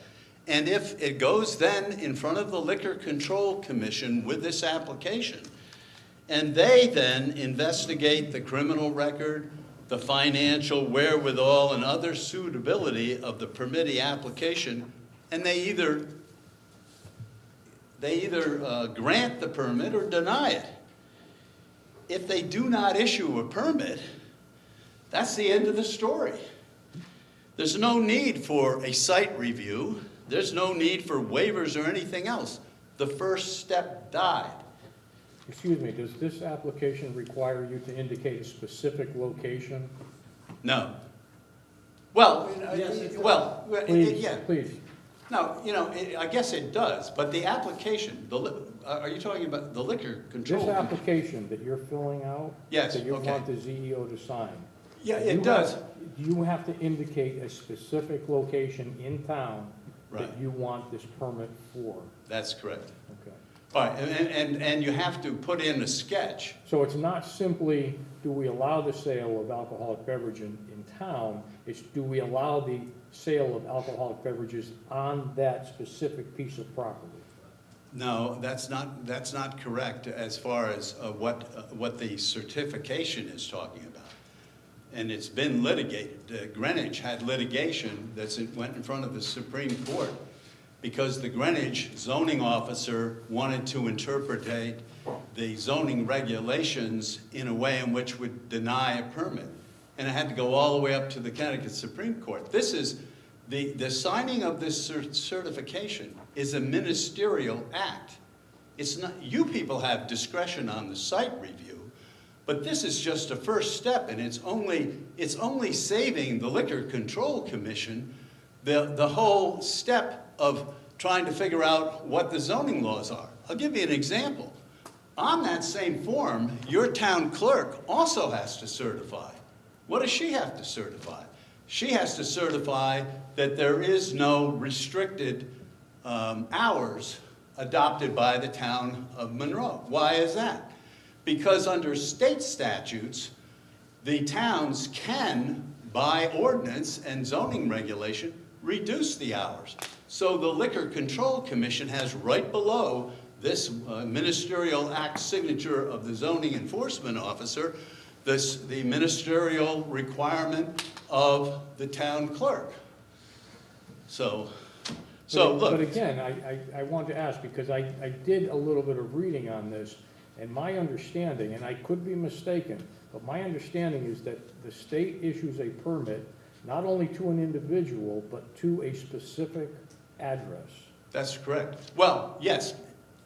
So you're. But that's the state, see, that's the state Yes, but that's liquor this control. application that you're asking the CEO to sign. He's signing that, yes, we allow the sale of alcoholic beverages, and yes, the sale of alcoholic beverages from 123 Main Street is allowed. That's not what that says. It just says that that Well, isn't what he's certifying. He's not certifying. I don't know I what can clear item this up a number little bit 10 more. is. The Planning and Zoning Commission adopts the zoning regulations. Right. They empower the zoning enforcement officer with whatever he does, I agree with that. okay? Under the way the town has written their zoning regulations, at this moment, the zoning enforcement officer is only empowered to sign those types of certificates of location where the commission deems it appropriate, giving him authorization, therefore, to sign it for specific locations. Short of that authorization, he does not have a ministerial act to take because he doesn't have authority or jurisdiction to take. I think I'm glad you raised that point because I was going to raise that next. I would disagree, and I think, and I have cases cited here. There's 2 Supreme Court cases that talk about the fact that this is a ministerial act, and really zoning enforcement officers can't just adopt new regulations. The solution to what Mr. Agresta said is what I was going to ask, and I think is the logical remedy for where we are today. What should happen today, I think, is that this commission, one of the members here, should simply make a motion to authorize and direct the zoning enforcement officer to sign on the certification of this application. Then what's going to happen is then we have to go and just file the application. And yes, the Liquor Control Commission is going to be concerned about the location, it's going to be concerned about finances, it's going to be concerned about all the things that it has to be concerned about, including location, before it gives a permit. Well, as I say, if they don't give the permit, then we're not going to be down here wasting your time, but... Well, sir, let me stop you right there. Okay. You are an attorney. I do not have the education or the knowledge to dispute what you're saying, but no one on this board is an attorney yet. Yet. Writ of mandate. We are not going to make a motion tonight. Okay. And we are not going to take any action on this until we get advice from our land use council. I would suggest that too. I mean, I think that I'm very confident if I'll give him the cases, that fine. But as I say, so he will just tell you you're authorized. You could do it tonight. You're authorized to give guidance to your zoning officer. What you want to know is, do you have local authority to somehow block somebody's permit and override the Liquor Control Commission? No, I don't have a clear understanding of what I would be authorizing the ZEO to sign. Right. So that's what I need clarification on. I also would like to know a little bit more about this seventh permit that's hanging out there somewhere. I don't know what the status of that is. Right at this moment, my understanding is that all 7 permits, licenses, whatever you want to call them, for the town of Monroe are issued. 1 is currently suspended, but it's still possessed by some person or entity. So there are no open permits available from the state right at this moment tonight. Right. And that is an issue for the Liquor Control Commission. That's by state statute. That's not by zoning law. And I'll tell you, there's over a dozen Monroe citizens who have filed a remonstrance against that permit, and that remonstrance requires a hearing, and the remonstrance raises the specific objections up to that permit that are going to, which are very significant. Number one of the Control Commission looks at, before it issues any kind of permit, is the financial wherewithal of the applicants or the permit holder. That's kind of obvious why that is. I mean, if you have somebody who's not making any money, they're likely to sell to underage people, do something else illegal. Well, the existing suspended permit holder here has been sued in court 3 times and has judgments against him. One from his landlord for $30,000, another from two more from distributors. Also, what the objection that these Monroe citizens have put in their remonstrance is that we believe that the permit holder never informed the commission that it was violating a specific statute which governs packaged liquor stores. They are required by statute not to go more than 30 days without paying their debt. This existing suspended permittee has gone, I think it's almost a year without paying his debt. And as you probably all know, it's not even, the store has been closed.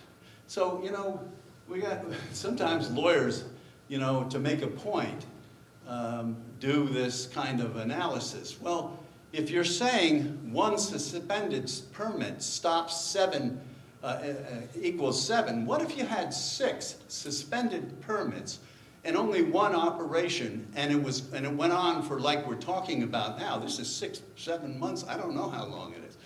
Would the citizens of Monroe be prevented from having the benefit of liquor stores and their competition because there were 7 permits, but 6 of which were suspended and unoperational? I mean, I think to ask the question is to answer it. But the Liquor Control Commission, we think we go this first step. We just simply get the town clerk and the zoning enforcement officer to certify that the town is not dry, it isn't, and that packaged liquor store permits are permitted in the town, they are. Then we'll go and we will address all the issues that are the business of the Liquor Control Commission. So, I'll be quite frank with you. Some of the concerns that we have as a commission, you're asking for a liquor permit for 574 or whatever, 574 Monroe Turnpike. from the Liquor Control. From the Liquor Control, which may take a month or may take 5 years for you to obtain. In the meantime, please let me finish. In the meantime, our town regulations don't allow liquor stores any closer than 1,500 feet to each other. So if we were to grant you what you're requesting, you in essence would be tying up 3,000 feet of retail space in the town of Monroe with no liquor permit, but precluding anyone else from going within that 3,000-foot area because our regulations don't allow 2 liquor stores within 1,500 feet of each other. But you may never get a liquor permit. Yeah, but you see, to state it that way is to state it's not a problem. Because until we get the liquor permit, the $1,500 rule is not in effect. Oh, I disagree. Once we grant your approval, we in essence have established that address as a liquor store. All right. Let me go back. You're not. This is where we are going to get Okay. the advice of our counsel I agree. before we do anything. Okay. But again, when the zoning officer signs that little thing, that is not approving the permit. It isn't. It's No, but just but you're- allowing the but process to go forward. You're asking for a site development plan approval Well, yeah. for a liquor store. Yeah, but you know, Mr. Chairman, in all honesty, you know, I'm a little remiss in this because I didn't do my legal homework when we started here, and we were talking to Mr. Agresta, and my brother, as he says, we always cooperate, and we are going to come back. If in fact we get a permit, we're going to come back and we're going to do all the things and work with you people like a winning team, like you do for the better of Monroe. But all we're asking is for you to, just like the town clerk, sign off that, you have package stores are allowed, and it's not a dry town. That's all you're doing. And Mr. Agresta is correct. You're the ones that can, just by motion, direct them. But I understand. And I understand that. And Okay. as soon as our legal counsel tells us that is the case, then we can proceed. But I don't have the knowledge at this moment to take this any further. Okay. And let me just ask you a procedural question then, because I will, is there more than, we're talking about the town attorney, or is there a particular planning and zoning? We have a land use attorney. All right, so I will be in contact with him. I'm sure he'll want to talk to me to find out what our view of it is. If suppose, because, we would like to move forward on this, if in fact he said in a week, he called the chairman and said, hey, it's a ministerial act like Attorney Stewart said. I mean, we don't want to have a mandamus action. All you're doing is signing the certification. The Liquor Commission probably, maybe in his view, will deny the permit. Let's go ahead and do it. is it possible to get the thing signed and then have this site review thing just continued? Because we will be back if and when we get the permit. It would have to come back to this body before any other action would be taken. You meet, And we and a meet again- meeting. And we meet again in 2 weeks. Oh, 2 weeks. Well, can we get on your, Talk to, Roll We can, but I can't control the attorney's schedule, so we have to contact the attorney. and actually, I'm on vacation, so. But we'll send somebody else. Somebody who looks like me, maybe. So could we at least determine tonight, though, that it's in Business District 1, 574 Monroe Turnpike? that piece Right. of property is in a B1 zone. Right, and that it is, the only two other things that are required is it's 1,500 feet from the nearest liquor store, and that's not in, can we determine that? Because that's all Bill or Williams, Mr. Russa has to determine, I think. But is it within 1,500 feet? It exceeds 1,500 feet. Is it within church or school? No, it's not. It's well beyond 1,500. If we can, and is it in B1? That's all. If we could determine that tonight, then the attorney can decide whether he can sign it. But is there any disagreement of any board member that we're 1,500 feet, that there are no churches within 1,500 feet, and there are no schools in 1,500 Well, feet? those are pretty much issues of fact, so Right. I mean, it would be very difficult to dispute that. Thank you. Well, I want to clear something up. There's no 1,500 feet from a church or a school rule. The 1,500 feet is simply premised, property line to property line to another like liquor permit store. Okay, right.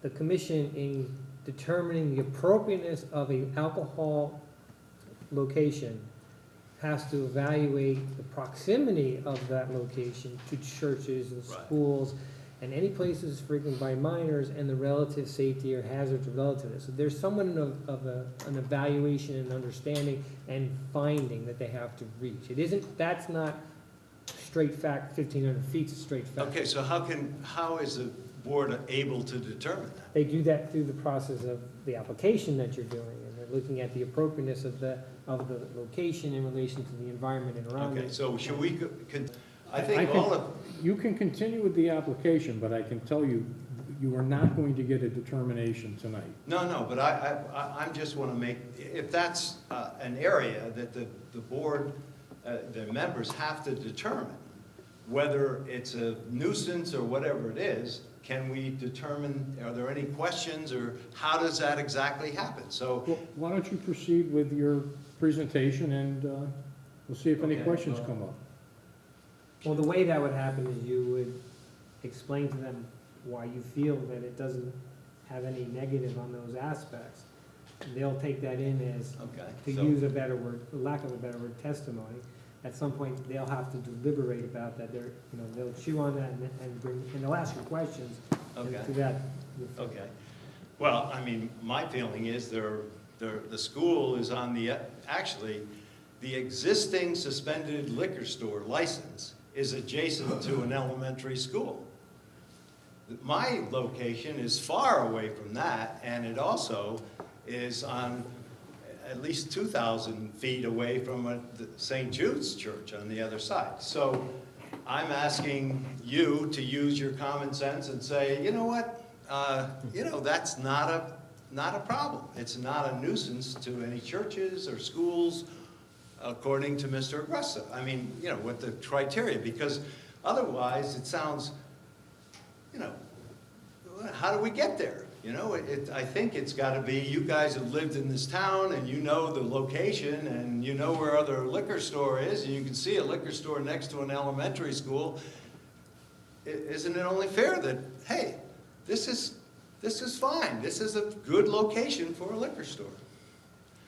And I would just like, the other thing I would like to say is that right now, that liquor license is holding everybody up. And that could be for 5 years, The suspended one. The suspended one. And Well, it's that's held up for exactly- 6 months. That's exactly my concern. But we're not going to, once that gets unsuspended. We're not the ones that would be delaying anybody else. They are. And we would like to have our application in, knowing that the Monroe is allowing, this is an adequate place for it, and we'd have to put, you know, they can't give us the license until the one's unsuspended. And we're not gonna wait around 5 years, but we'd like, you know, I've been paying taxes here 30 years. I had a beer permit. I served the town. I'd love to serve the town again. And, you know, I'd like to solve all the problems. We are 1,500 feet, you know, it's a B1, and I don't think we're a nuisance to anybody.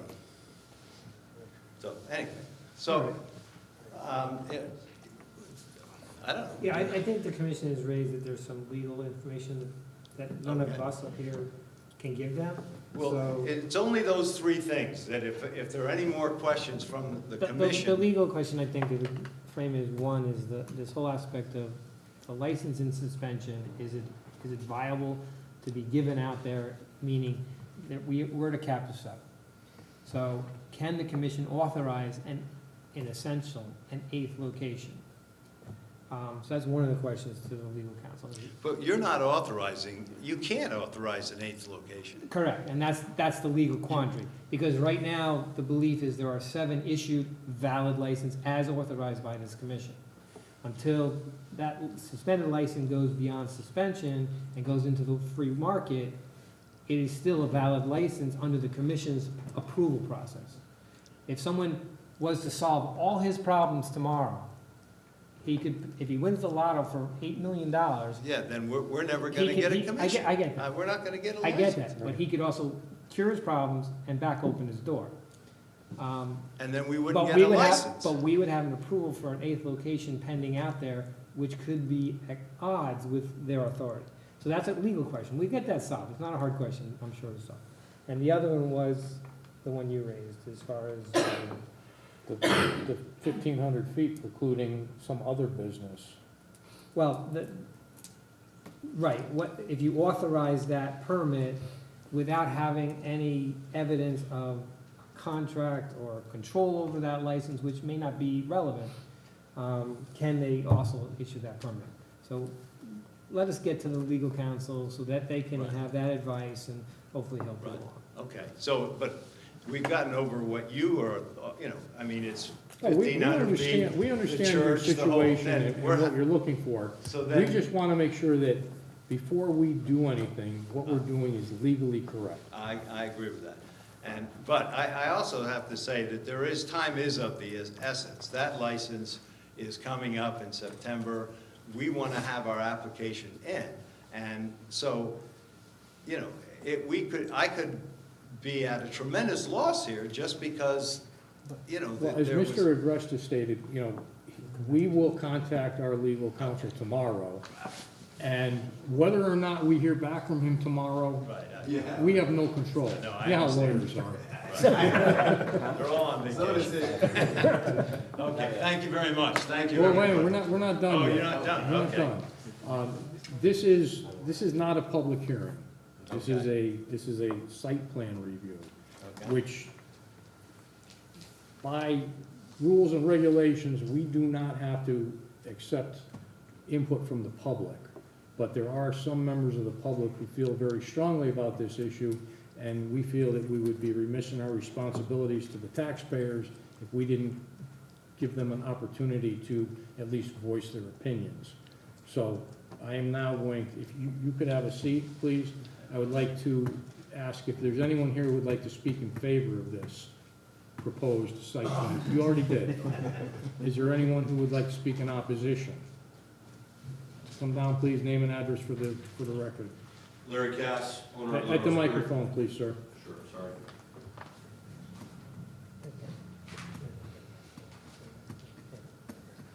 And again, I'll remind you, this is not a public hearing. I'll make it brief. Thank you.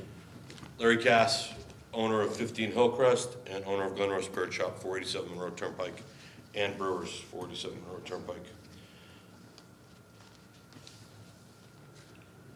A couple of things I would just like to point out. This is from the Department of Consumer Protection, Connecticut State, Monroe. 7 permits, none available.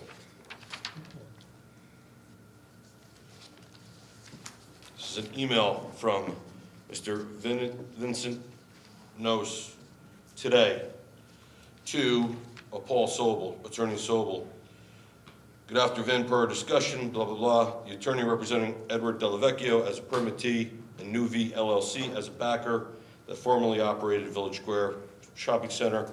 I also understand that the permit for this location is presently in voluntary suspension with DCP, Consumer Protection, Liquor Control. It's been raised by the blah, blah, blah, blah, blah, site plan application that entails locating a package store at 574 Monroe Turnpike, that the limit of 7 package stores allowed by Liquor Control, that the applicant at 574 would have to acquire this permit under suspension in order to operate the intended package store business. Further, per our discussions, I understand there has been no contact between you and anyone having involvement at 574 to allow moving the permit held by your clients to 574, which is protocol. You need to move the permit. The permit is not for sale. The location is for sale. Mr. Nos replies, Paul, I am writing to confirm that the information contained in your correspondence on this date today regarding the package store permit, Village Square Shopping Center, is accurate. Very truly yours, Attorney Nos. This is part of the, this is the beginning of the liquor control regs, which I have testified 4 times in front of Hartford, 3 times in front of General Law, once in front of the rest of the gang. Should I go on site review, or should I just leave site review alone? Does that answer enough questions about the permit, the inability to apply for a permit that is not able to be applied for? It needs to be purchased. The permit goes over to their place, and then they purchase the permit. It needs to be clear of sales tax, all of the, there's more than 3 lawsuits for the record. All of that needs to be cleared with a notice in this application, which he referred to. You just can't sign blank applications. Attorneys should know that. But there's an affidavit here stating that all outstanding things have been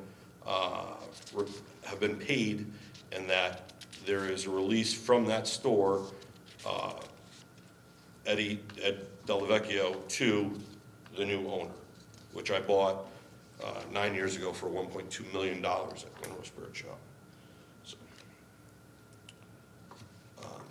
briefly, some of the issues that were brought up in the site thing just says that, there's no permits available.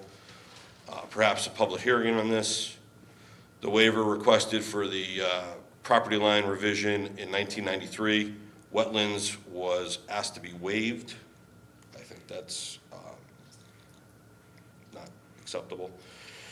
The parking lot will be repaired, and 60 spaces. No ADA is involved in that site application.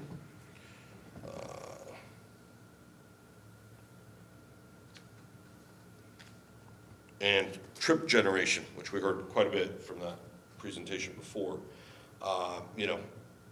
That is a heavily traveled road. Goodwill is a morning, afternoon kind of business.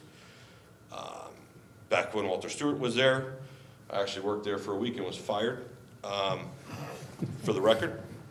So there's no bad blood. Anyway, I didn't know my meats, is what I was told. Anyway, with the major traffic generator, obviously I think there should be a review that is close to that wonderful roundabout that we have now. And, with the speed, I believe 40 miles per hour in that zone, I think there's a real question to be begged on the validity of whether it's, turning right, turning left, and how that should be laid out. So, I'm free for any questions, and thank you for your time, Commissioner. Thank you. Is there anyone else that would like to speak in opposition to this application? Anyone with any general questions or comments? Okay, Mr. Stewart, it's back to you. I just want to tell you why I fired him. No. No, I agree, mostly with what he said about, that. But as far as the traffic goes, they were saying when you've got so much traffic going, we were, Goodwill didn't cause any problems. We're not going to, half of that space is not going to cause a lot of traffic problems. Now, you say, well, how do you know that? Well, I don't know, maybe because I've been in business for 50 years, owned the property for 30 years, and, it's just common sense. Sometimes we have to do that. We don't need to have this huge, all this thing just to delay the application. So that's all I'm going to say. Thank you. All right, so we're going to continue this to our next meeting, pending We got it. a report. pending feedback from our legal counsel. Thank you. All right. Thank you very much. All right. Thank you all. Continue to August 2nd. Thank you.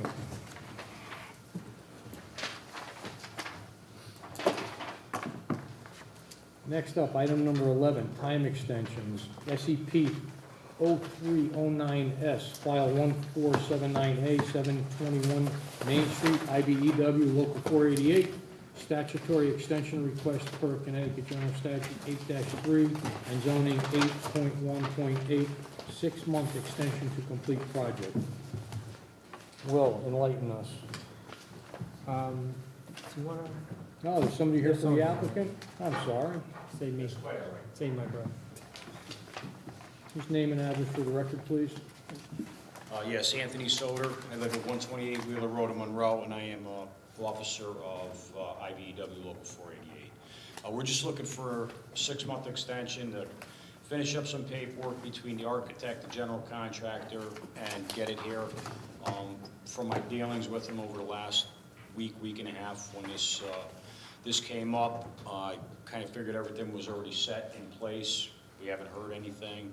So we just, according to the attorneys and the general contractor, they just need to kind of get together, finish the paperwork, and as-built and bring it to the town of Monroe. So we're looking just for the extension, just to kind of clean up paperwork and stuff like that. Anything extraordinary? This has been a while since we visited it. It came up through just going through a series of our documents and stuff, and Conrad noticed this issue, and he noticed that we were running out of the 5-year year. So this is been in through the 5 years. They're already operating, obviously, but there is no CO. There are a few issues.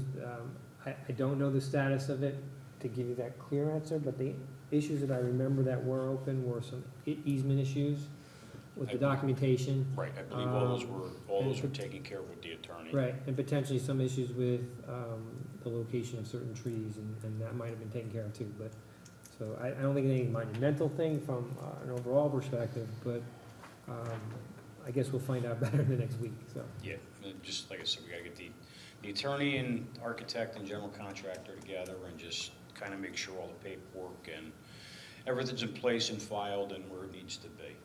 Okay, but you're working at this diligently to get it completed? I am now. Like I said, I thought it was done. I didn't realize we didn't have the CO. I knew we had issues we had to take care of, and I thought the attorney did file all the necessary papers for the easements and stuff like that. And I think he said he did. I think it was more of a little miscommunication between the attorney and the general contractor. So we got a meeting coming up next week. Okay. To resolve these issues. So hopefully, should be definitely taken care of within 6 months, but hopefully within the next month. Okay. Thank you. Thank you. All right, we have a request for a 6-month extension. We have a motion. Move to grant time extension of 6 months for SCP 0309-S. Second. We have a motion, we have a second. Any discussion? Call the roll. Starting with Bruno. Mayini, yes. Ambrosi, yes. Porter, yes. Lacy, yes. O'Reilly, yes. All right, you're good. Thank you. Thank you.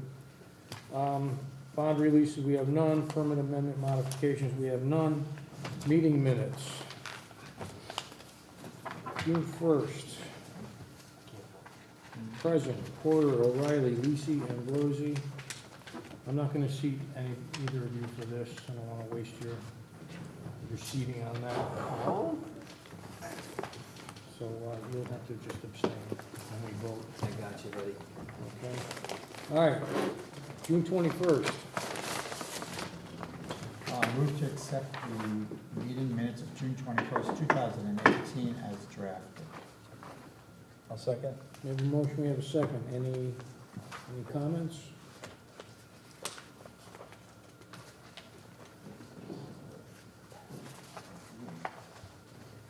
Anybody? Yes, no? No. All right, call the roll. Mayne abstain. Ambrosi, yes. Porter, yes. Lisa, yes. O'Reilly, yes. Okay. Meeting minutes, July 5th. Porter, Lisi, Ambrosi. Can we vote with three? Yep. All three have to pass it, though. Okay, motion.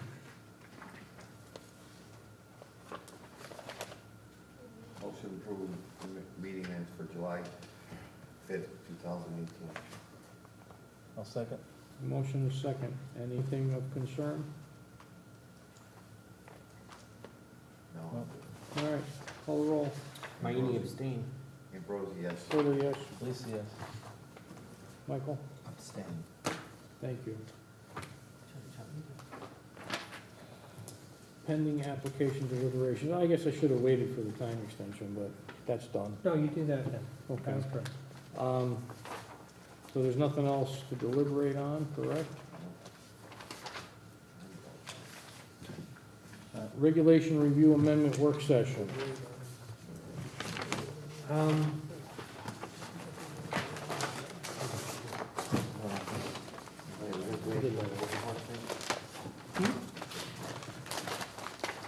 Oh, yeah, we should, Wolf Park. Do we need Wolf Park, the little shed? Aye, that's good, it's fine. Yeah, that's fine. Everybody good? Yeah. All right, so we'll do an approval letter on that. Can we vote on that To tonight? himself? I would like to write it because it's a special exception. For this what? Because it's a special exception. Okay. Okay.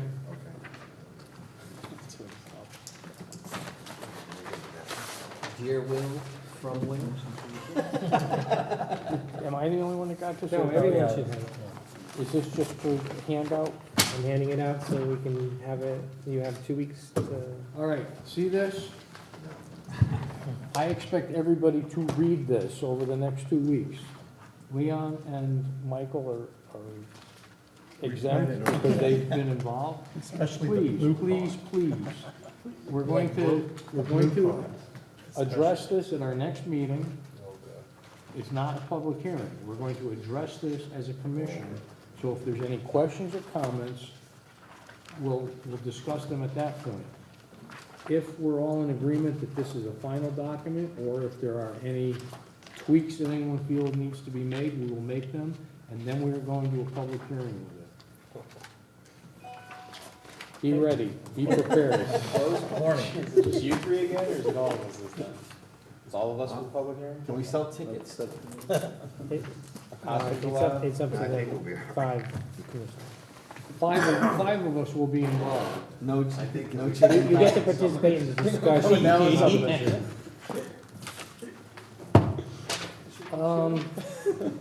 Better be there for that one. Commission reports, I have nothing to report. Anybody have anything to report? No.